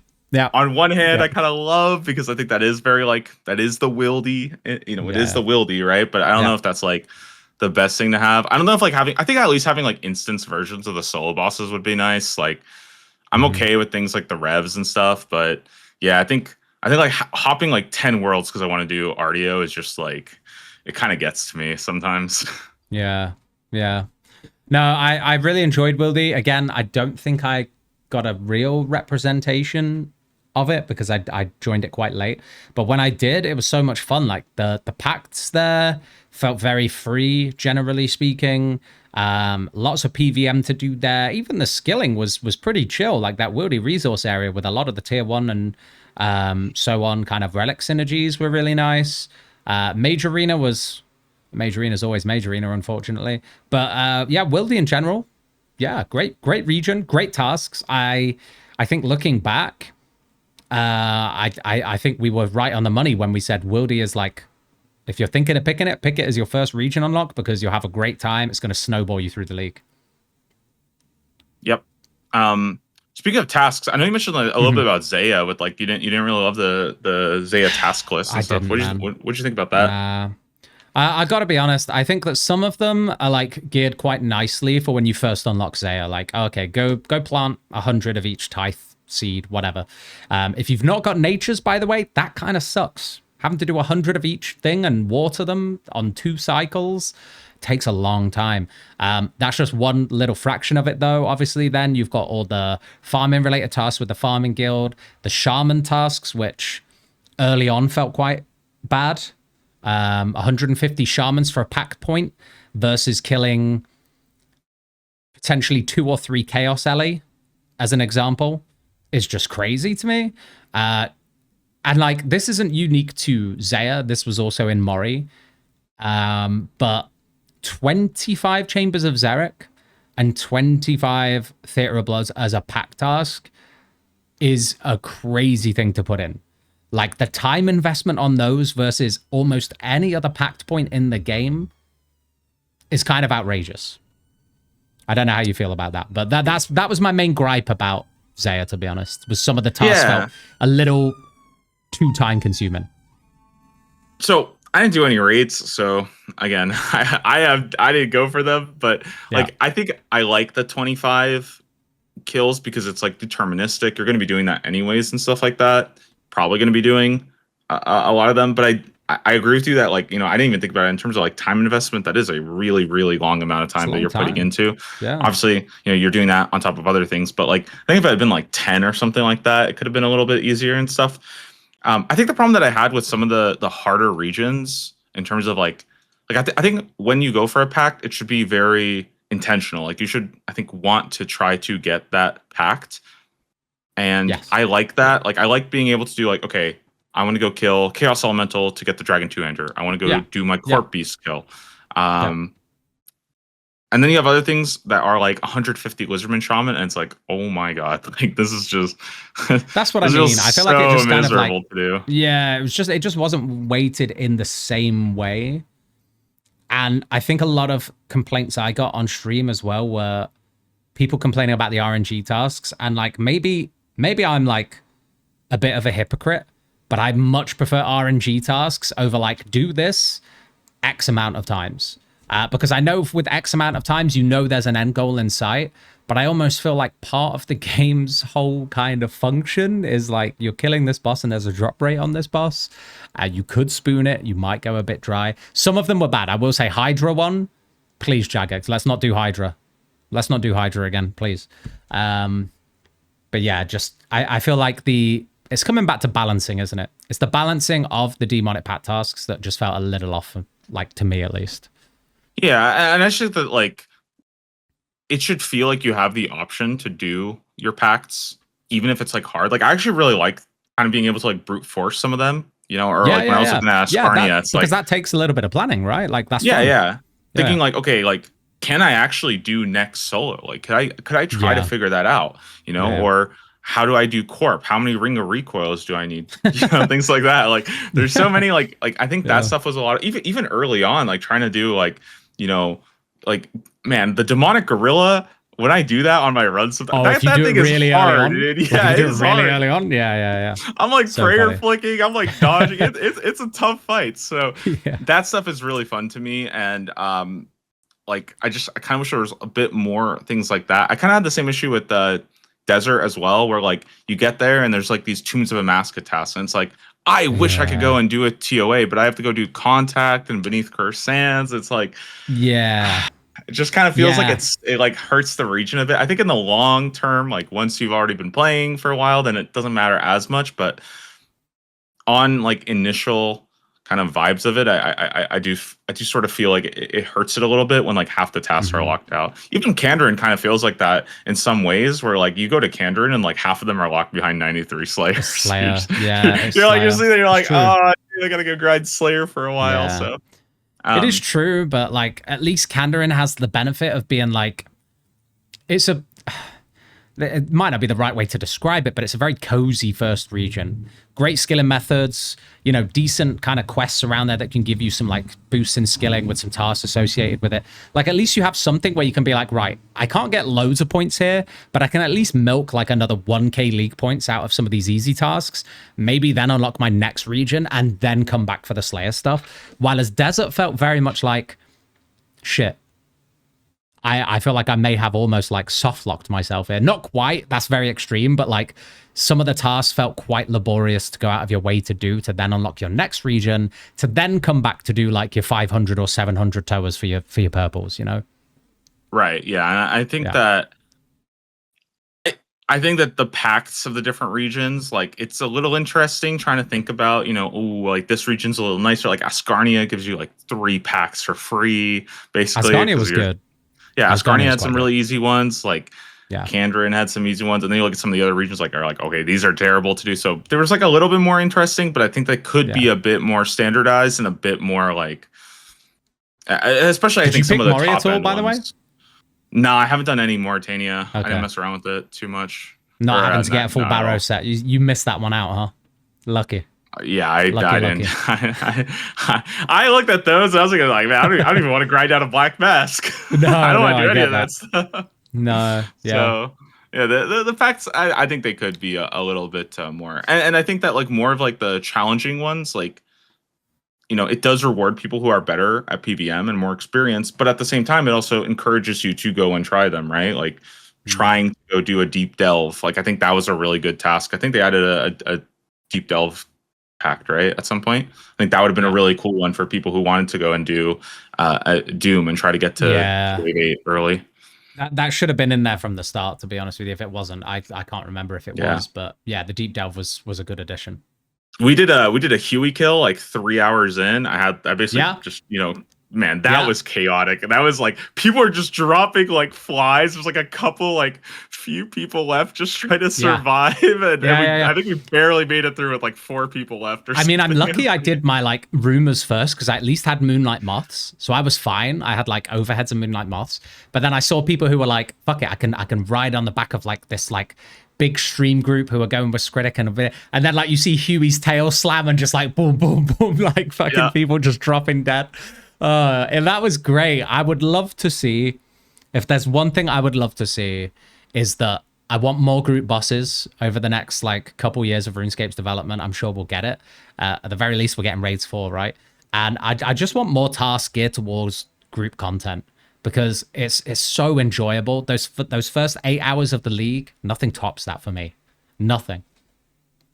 So good. Yeah, it was so fun. I think the day one was like, especially in Varamore, so good. I mean, probably go and talk about all of Varamore too and stuff, but man, Varamore is such a good region. Did you like it as a like? Would you want it to come back as a starting? I think it's the best starting region we've ever had. I had some people being like, "Oh, I miss Twisted League. Bring back Zaya," but like, nah, man, Zaya does not, or like Korend, I should say, doesn't really hold a candle to Valamore in my opinion. Valamore just feels so well laid out, and I wouldn't be mad if we started there again at some point. I really wouldn't. I think it's great. I don't know if we'll stick to the same format that we always have, but if we do, I don't think staying in Zaya is a bad idea.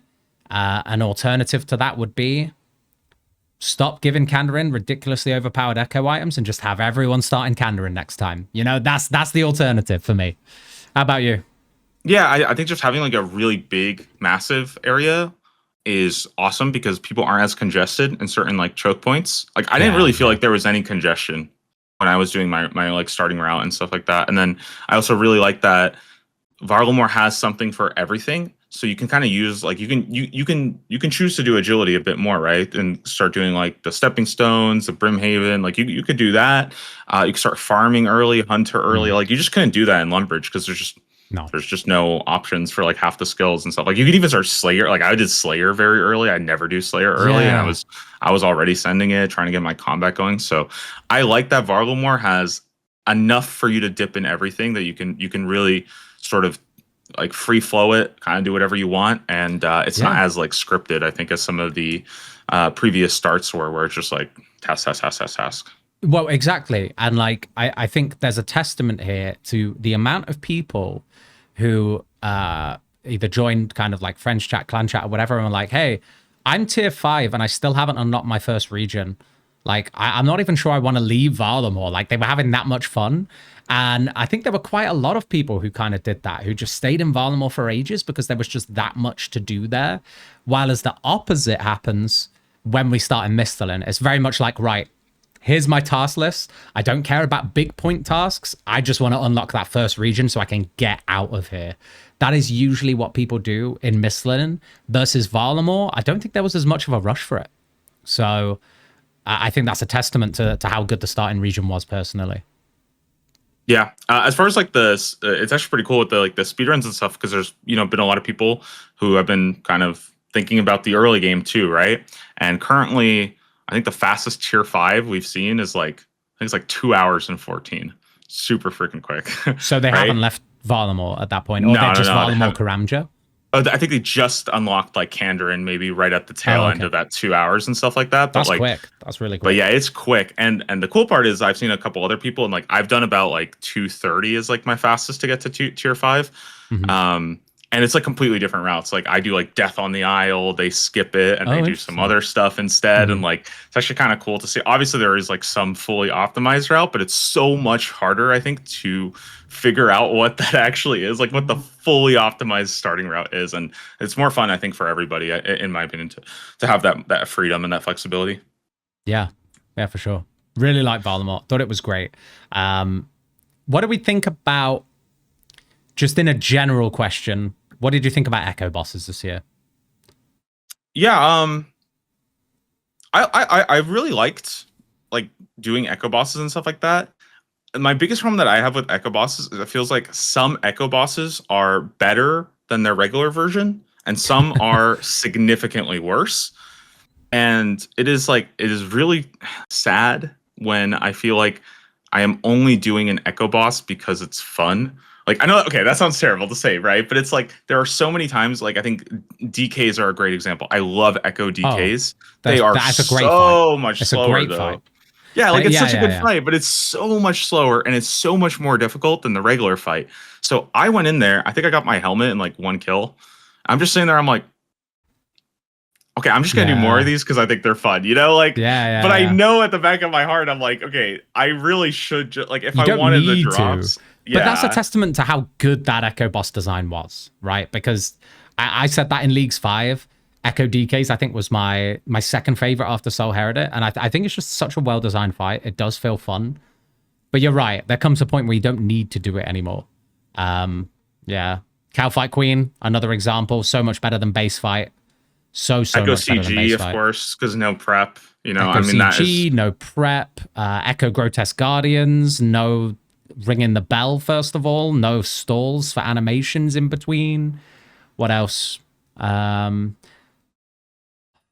love Echo Thermi, but man, that fight is, I mean, it's 100 times harder than regular Thermi. Like, I don't know, like, it's 100 times harder, and it's slow. Dude, it's so slow. Like, I remember doing it, like, rushing 93 Slayer on the account I picked Kandarin, to the point where I think I got to Echo Thermi kind of before I'd even unlocked another region beyond Kandarin. And so I'm sat there in like Mystics using regular elemental spells, getting like nearly 5-minute kills. And I'm like, I don't think I can do this, man. It's going to wear my mental down before I hit the pity rate. Luckily, I got relatively spooned on that playthrough. But like, if I hadn't, yeah, I just think like some of them are really well designed. Like Thermi, I'm not a huge fan of. I think it's quite good for helping people with movement and like, switching prayer on the go. And that's ultimately what they're designed for, right? To like elevate people's PVM experience a bit. I would just like to have... My own personal take on Echo bosses is that, cool, really happy they came back. Thank you, Jagex. Love you. However, I would love nothing more than to see a fresh batch, Let's try something totally new. Doesn't even realistically need to be existing bosses. We can come up with something new, or like buff even like demi bosses into being something like exciting. Like imagine like in Mori, and we've got like a Tarn's Lair Echo boss, or just just something different. Like let's just think outside the box a little bit and have something new. Although there are a lot of choices out there to just pick a different boss, right? Yeah, I've heard that a lot and stuff like that. Like I initially I wasn't even thinking we're gonna get echo bosses back. Like that was something Yeah, that that's fair. originally they said that wasn't even coming back, so that like wasn't even on my mind and stuff. And I Mm, also know mm. that like I mean we got like Blood Moon Rises and Raids 4 coming up, so True. realistically I'm pretty sure the best like boss designers are probably all hands on deck on those. So I can kind of Yeah, like yeah, understand. yeah. I'm totally with you where I think new Echo Boss would be a lot of fun. I hope it's just not like, okay, we need a new set every single year, so we're just gonna like dish out like Oh, 10 yeah. garbage bosses and stuff like that, you know? Yeah, So yeah, yeah. like maybe that's not the best. I think like a Moxley Adel, for example, was actually great. Oh, it's a good I thought fight. that was awesome. So Um, satisfying. The moment when it clicked in my head that there was no attack delay, because I had people on stream being like, Scritic, didn't you get to like beta test this? Like, stop fucking around like you don't know how the fight works. I was like, no, you don't understand. That's not how recording a video works. I don't get to sit in there and do a boss 100 times. But like, the second it clicked that there was no attack delay in that enrage phase, I was like, oh, this is good, you know? So good. It was great fun. yeah, it was a cool boss. But I think that also shows another issue that I potentially might have with the whole new batch, and that's how like Echo Soul was kind of gone, right? And like, you know, there are some bosses, Some of the greats. yeah, like there are some bosses like Echo Grotesque Guardians that if that gets removed in favor of something else, I will be pretty sad, you know. And it's like, do we want like a new Echo boss for everything? I'm not really It's sure, hard. you know. I guess it's Yeah, hard. it's hard. Yeah, I guess it's I a think hard balance or line. Yeah. Yeah, I think though that like at least exploring it a bit more, having a couple new ones, you know, maybe like one new for everybody. I know like Misthalin is probably going to be a region next leagues, and having a new Echo boss there. Like I think it's a good opportunity. Also, if they have any like newer boss designers that want to like kind of take their stab at like a boss, because like again, I think the first set of Echo bosses were just so good. They kind of like really Yeah. nailed it and stuff. And I don't know how Yeah. much work that took, or if that was just sort of like a crash course on like can we just put together like Can we do something 10 quick? pretty Yeah. decent bosses in like a reasonable Yeah. amount of time and stuff with no like account for drop rates or art or anything like that. And so I hope they keep working on that. I hope they get some people to make some new ones, at least maybe like some couple, like maybe even a couple changes to some of the older bosses, like a couple new mechanics or a couple of like different things that they could potentially add to just kind of spice up the Echo bosses a bit. But like it would be really hard in my opinion to have like 10 new bosses every single year. Like that seems, Oh no, I totally that seems agree. really tough. I totally agree. I don't think I was expecting it this year, particularly with how complex the Demonic Pact system was. But I'm just thinking like next time around, if Echo bosses do make a return, which I'm honestly kind of doubtful that they will, but if they do, I'd like to see something new at that point. The reason why I think they may not come back next year is just because of how much new content we're getting this year, and the fact that we're all kind of expecting sailing to be incorporated somehow in League 7. So whenever League 7 comes around, we've not only got, at least this is my theory, and I'm sure you probably think the same, we've not only got Misthalin not as a starting region, but as a region you might actually have to pick because there's a raid there now. And hopefully a very, very good, fun, and attractive raid for like drops. But then we've also got sailing incorporated. So I think for me, Echo bosses might not even be necessary in the next league. But what are your thoughts? Do you think we'll start in Misthalin, or do you think it'll be like a, hey, this is one of your choices now? I think it's going to be a Misthalin choice. I think they intentionally kept it out as from this leagues. I think that they literally just took it out because it's impossible to balance, or there's no point in balancing it to be a standalone region when we're getting a raids added, which will like, I mean, that's what made Desert significantly more attractive, right? Yeah, so, true. I think that's why it was kind of left out. Personally, I like the Varlamore start. I think Varlamore start or Kandarin start, but really I prefer Varlamore start. I think Varlamore just is a perfect starting region. They should just keep it like that. And then just be able to pick the choices. And then like, sailing, I mean, there's a lot to kind of talk about there. Really, I think it's hard to say how they'll incorporate sailing because like we don't even have all of sailing out yet. Yeah. I know some people have talked about like, oh, like what if like sailing like is its own region? And like, man, I feel like I don't like that. Like it should just be no one's like picking it. I hate to say it, no one's picking it. No, like just if it's skill in the game, like it should just be available to everybody, and then like I don't know, lock the islands behind different regions or something like that, or yeah, you know. I almost like the idea of actually, and a lot of people shut me down on stream for this, but I almost think I prefer the idea of starting on the Pandemonium for League 7. Like, you've got sailing unlocked. It's the first skill you're starting with. You have a boat.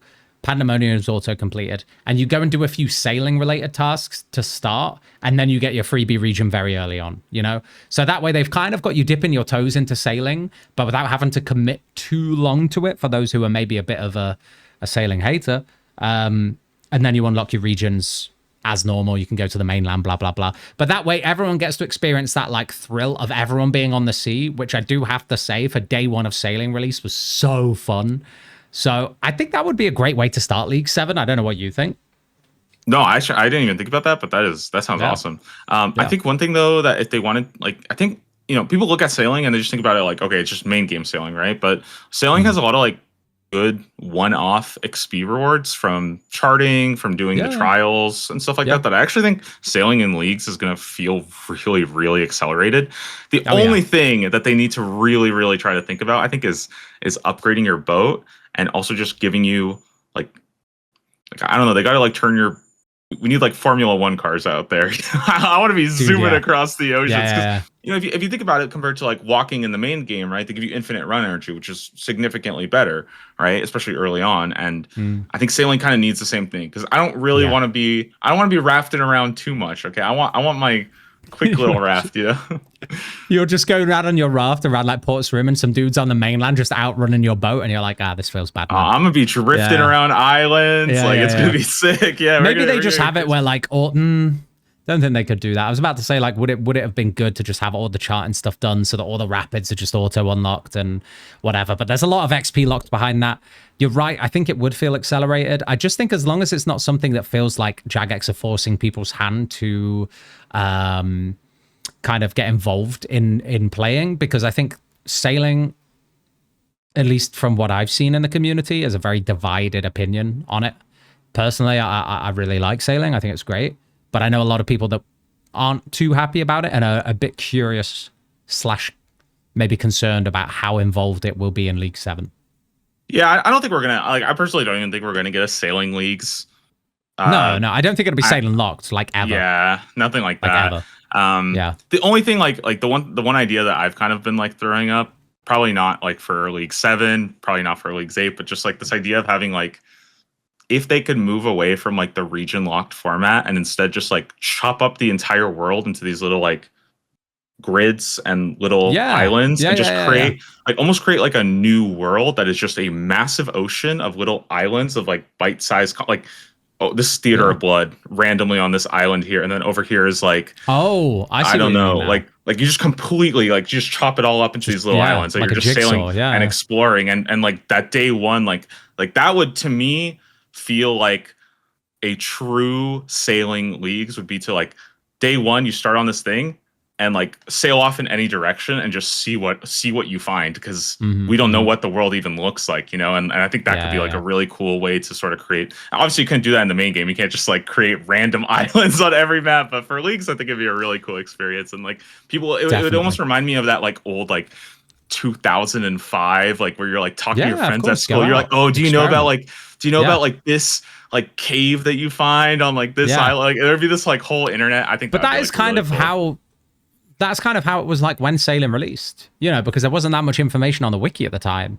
So you would literally have to go unlock a sailing island, be one of the first there to realize like, oh shit, there's like all these big bone spawns. This is actually pretty big for like new Iron Man who can come here. There's no aggressive creatures. You could just straight to like 30 something prayer. Then you could do Valamor. You know, there was a lot of things being discovered when sailing first came out, and I think that will continue to come out as that skill is expanded. But I would like that experience in the league as well. You know, like you said earlier, there are a few like tidbits where, oh, Thorns is that broken. Here are some ways that actually we should have all looked back now and thought, wow, how didn't we see this? I would like more of that kind of experience in leagues rather than something that you can sit down and like systematically plan out, because as great as it is that we get to sit there in theory craft the whole thing leading up to the launch, having some surprises left for when the game actually kicks off is just so enjoyable. Yeah. And I think just being able to experiment more, being able to be creative and like kind of Yeah. like I think the biggest thing is like as much as obviously we do videos about stuff, like kind of like what you said, right? Like you should still be able to, I think, have a really good time without having to like go and do a bunch of planning, Yeah. having to Yeah. like look up a build in advance. And Yeah. yeah, I know that's actually one thing I've been kind of getting a little bit annoyed by sometimes is like now once I'm like done with the character, sometimes I'll be like sitting at a boss and I'll be like, like what kind of build can I do to like hit this boss and like kill it fast? And I Yeah. spend my respec and I'm like, okay, I don't really like this. And I spend my respec and I'm like, okay, well, I have one left on this account and that's it. Yeah. And I'm like, I almost wish that there was like some option at like a certain point or something where it's like, okay, now you could just like infinitely respec or something. And like, I could just like literally sit there and just respec like 200 times to just like lock in Well, on one boss. I wonder if, you know, it's not too late at the time of us recording this video. There are still just under 2 weeks left of the league. Who knows? Maybe for the last week, Jagex do just say, hey guys, off you go, have fun, enjoy your last week of leagues. I think that would be a really good idea because at that point, I don't think it's really going to mess up any rankings for Dragon Cup runs. Like, just if people haven't got Dragon Cup by that point, I don't think it's going to make a massive difference either way. So yeah, I think it would be a good idea. Yep, and I've had so much fun this league. So I'm probably right after this video, I'm probably gonna go play some more. So are you I've actually? been enjoying it. Yeah. I'm working on some. So I mean, I kind of had my last league stream yesterday, and it was like it was a bit of a sad send off in a way because I didn't really actually get to stay live for very long. But like, there's this one thing I still want before the league ends, and I think I'm just going to commit to doing it, and that's getting the Soul Heretic pet because I've done 56 or 57 Coliseum runs so far and handed in like, out of those, I've handed in like 30 quivers and I still don't have it. I think I'm only just over half the drop rate. So I think I have to keep going another 50 Colo runs at least. Maybe I end up on the front page of Coliseum before league ends if I can get the pet. But I think that's the only thing I'm going to stay playing to do now. Yeah, I think that's like a really cool part about leagues that I kind of wish more people found with sort of those like personal like random goals and stuff like that. You know, is like some of the most fun you can do, man. Because once the pressure's gone from like, oh, I have to do this task for points. Once that's gone, you realize that there's so much more fun in just playing the game. You know, yep. I know that sounds simple, but there is.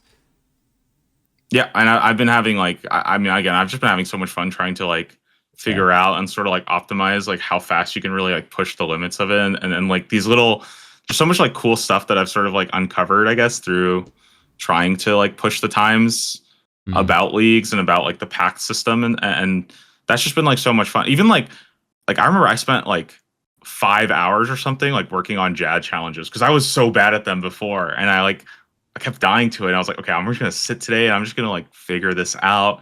And some of the other bosses, I was like figuring out like, oh, like what if I had like 15 packs? Could I like do this? Like I send like Coliseum with like obsidian armor and like a knife and things like that is just yeah, it works. And it's just really fun to like kind of keep pushing the limits of the game. And I kind of just wish that that's like something more people like kind of explore. I know it's kind of hard though, because obviously, you know, you kind of are limited to one account, and you know, it's kind of tough to like make multiple, and I hope that's something they kind of look into and stuff for the future.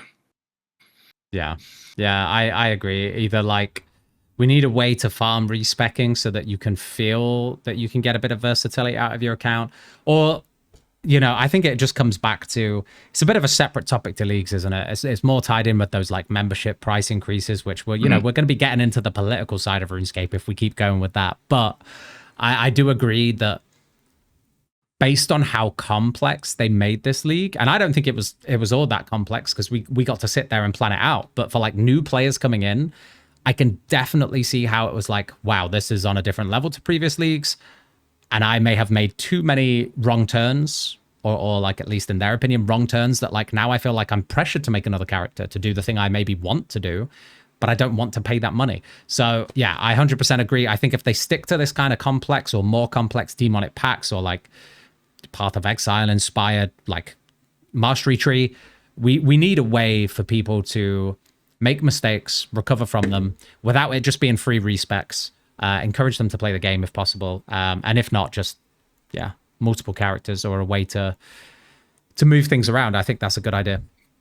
Yeah, one thing I think, speaking of like the whole like Path of Exile stuff, is those games have had years and years and years of like content and Yeah, yeah. like builds that have been like.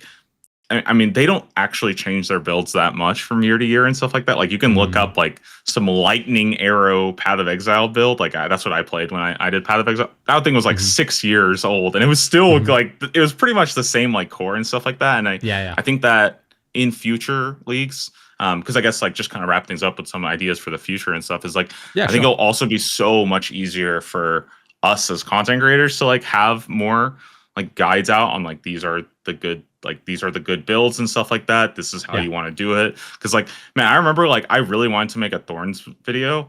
I had no idea if Thorns was even good or what. Like, I can't even show you footage of Thorns, right? Because like, it's like, what am I gonna show? Just stand here and the monster will Yeah. die. Like, what am I? Well, You just trust me, bro. Like, it's so hard I to know do this is the thing beforehand. because I actually did get to obviously go in and like not necessarily play around with things, but like to record the video, of course, in some way I did.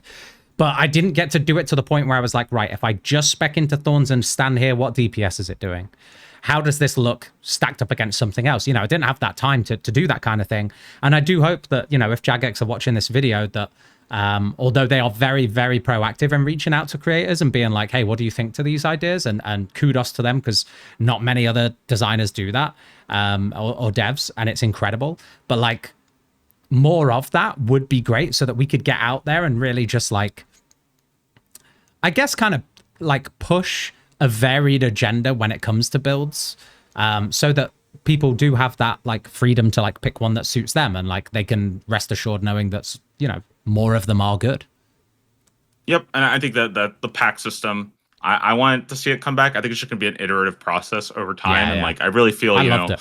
I loved give it. it another leagues, another 2 leagues. I think we could really be like in a perfect spot. And like I Yeah. think the worst thing would be like, okay, we're getting rid of packs, we're replacing with this whole new like combat mastery system because I think like once you like reinvent the wheel over and over again, it's hard to like perfect the model and stuff like that. So Mm, I hope they just kind mm. of keep working on it, keep iterating, have that same idea, move some of the talents around a bit. Maybe simplify it a little bit. I don't think that's like the worst thing. Yeah, Like yeah. I don't think it needs to get infinitely more complicated. But No, yeah, no. the freedom and the creativity of it was really good.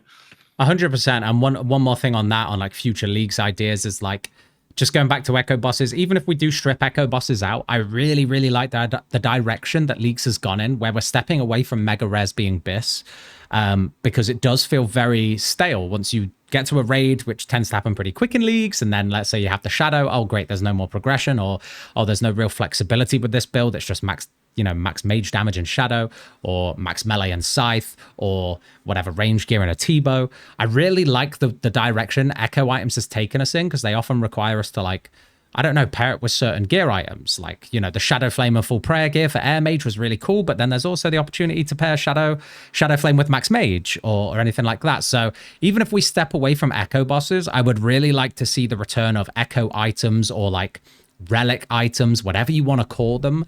I would love to just see the theme of unique, bespoke, leagues designed items making their way into the leagues that encourage people to like not always have to chase a mega rare, but think like, hey, I could build around this. It's not always going to be the most optimal thing, but it's really fun. And there's this cool gimmick with it, cool play style that's like, you can't find that in the main game. Yeah, I see it almost as like legendary items in a sense. Yeah. These like really Yeah. cool items, and I do. On the topic of like echo bosses and echo items, I like what they kind of did this year of making all the different packs sort of have a specific thing. It could be cool to see a bit more of these like, I guess, all encompassing like broader kind of things. Like I think the Fremenic helmet, maybe that could have just been a Fremenic shield instead. That could have Mm, worked with thorns or something. Or maybe you have like, I don't know, yeah. some kind of boots or something that make like two-handers stronger. Obviously, I'm just throwing this out randomly, right? But just Yeah, things no, like that might I not see it, fit man. into one specific pack, but kind of be a little bit more open-ended that you can kind of Mm, experiment and play around with, and that could kind of help you. Just because I know it does feel a little bit weird where you're like, okay, I want to go mage, I have to go Kandarin. Like yeah. Yeah. that does kind of suck sometimes. And I wish I could say you don't have to go Kandarin, but really, I mean, if you're playing mage, you kind of had to this year. Like you kind of had Yeah. to. So Yeah, you did. But like, overall, I just want to say I think we're both on the same wavelength here. I think that this was, for me, the best league. I think from the sounds of it, you think the same thing. I really liked the Demonic Pact complexity. I really liked the Varlamore start. I thought the whole pact task system was much better than previous, like, oh, go kill a fire giant, go kill Scorius, do a fight caves and you're done. I really like some of the chase tasks. And I think overall, I can definitely see the progression league to league, that we are heading in a direction that, like, hopefully satisfies all types of players, because it feels like we're getting ever more closer there. Just the pack system, I think, threw a lot of people off this year who are maybe so used to something very, very simple. But I think it did prove a lot of people wrong, because I had some people even messaging me saying, look, I'm not playing because the pack system doesn't look like RuneScape to me. It doesn't feel like RuneScape, and it's moving away from the game I love. And I said, look, I promise you, I'm 3 or 4 days in now. Give it a try. I promise you, you will enjoy it. And you know, lo and behold, they did. And they kind of took it back and said, like, yeah, it looks complicated, but actually on the face of it, it's like the most creative system they've ever put in. So kudos to them for that. Yep, totally agree. I think it's a great system. And again, it's just what I've been saying is, like, it's a big step up. It's going to take people time to sort of get used to and get figured out. But I think in future leagues, people are just going to feel like they're going to feel more comfortable with it now that they kind of know what sort of the, like, good builds are. They know what kind of what the strengths and weaknesses of all of them are. And I think that's going to just come in time. So I'm excited for the future, man. I mean, League 6 has been great. I've enjoyed it. It's been a really fun ride and stuff like that. Yeah, man. Excited for what's to come. And yeah, man. I mean, thank you very much for sparing some time today. You know, it's good to chat through. I almost feel sad for thinking that, you know, might be a while until we have another one of these. So I guess until then, it's been a pleasure. And thank you, everybody, for watching this and, like, encouraging it, because I still get messages to this day of being like, hey, when is your next chat with Doubleshine? So, hey, thank you again, man. It's been a pleasure.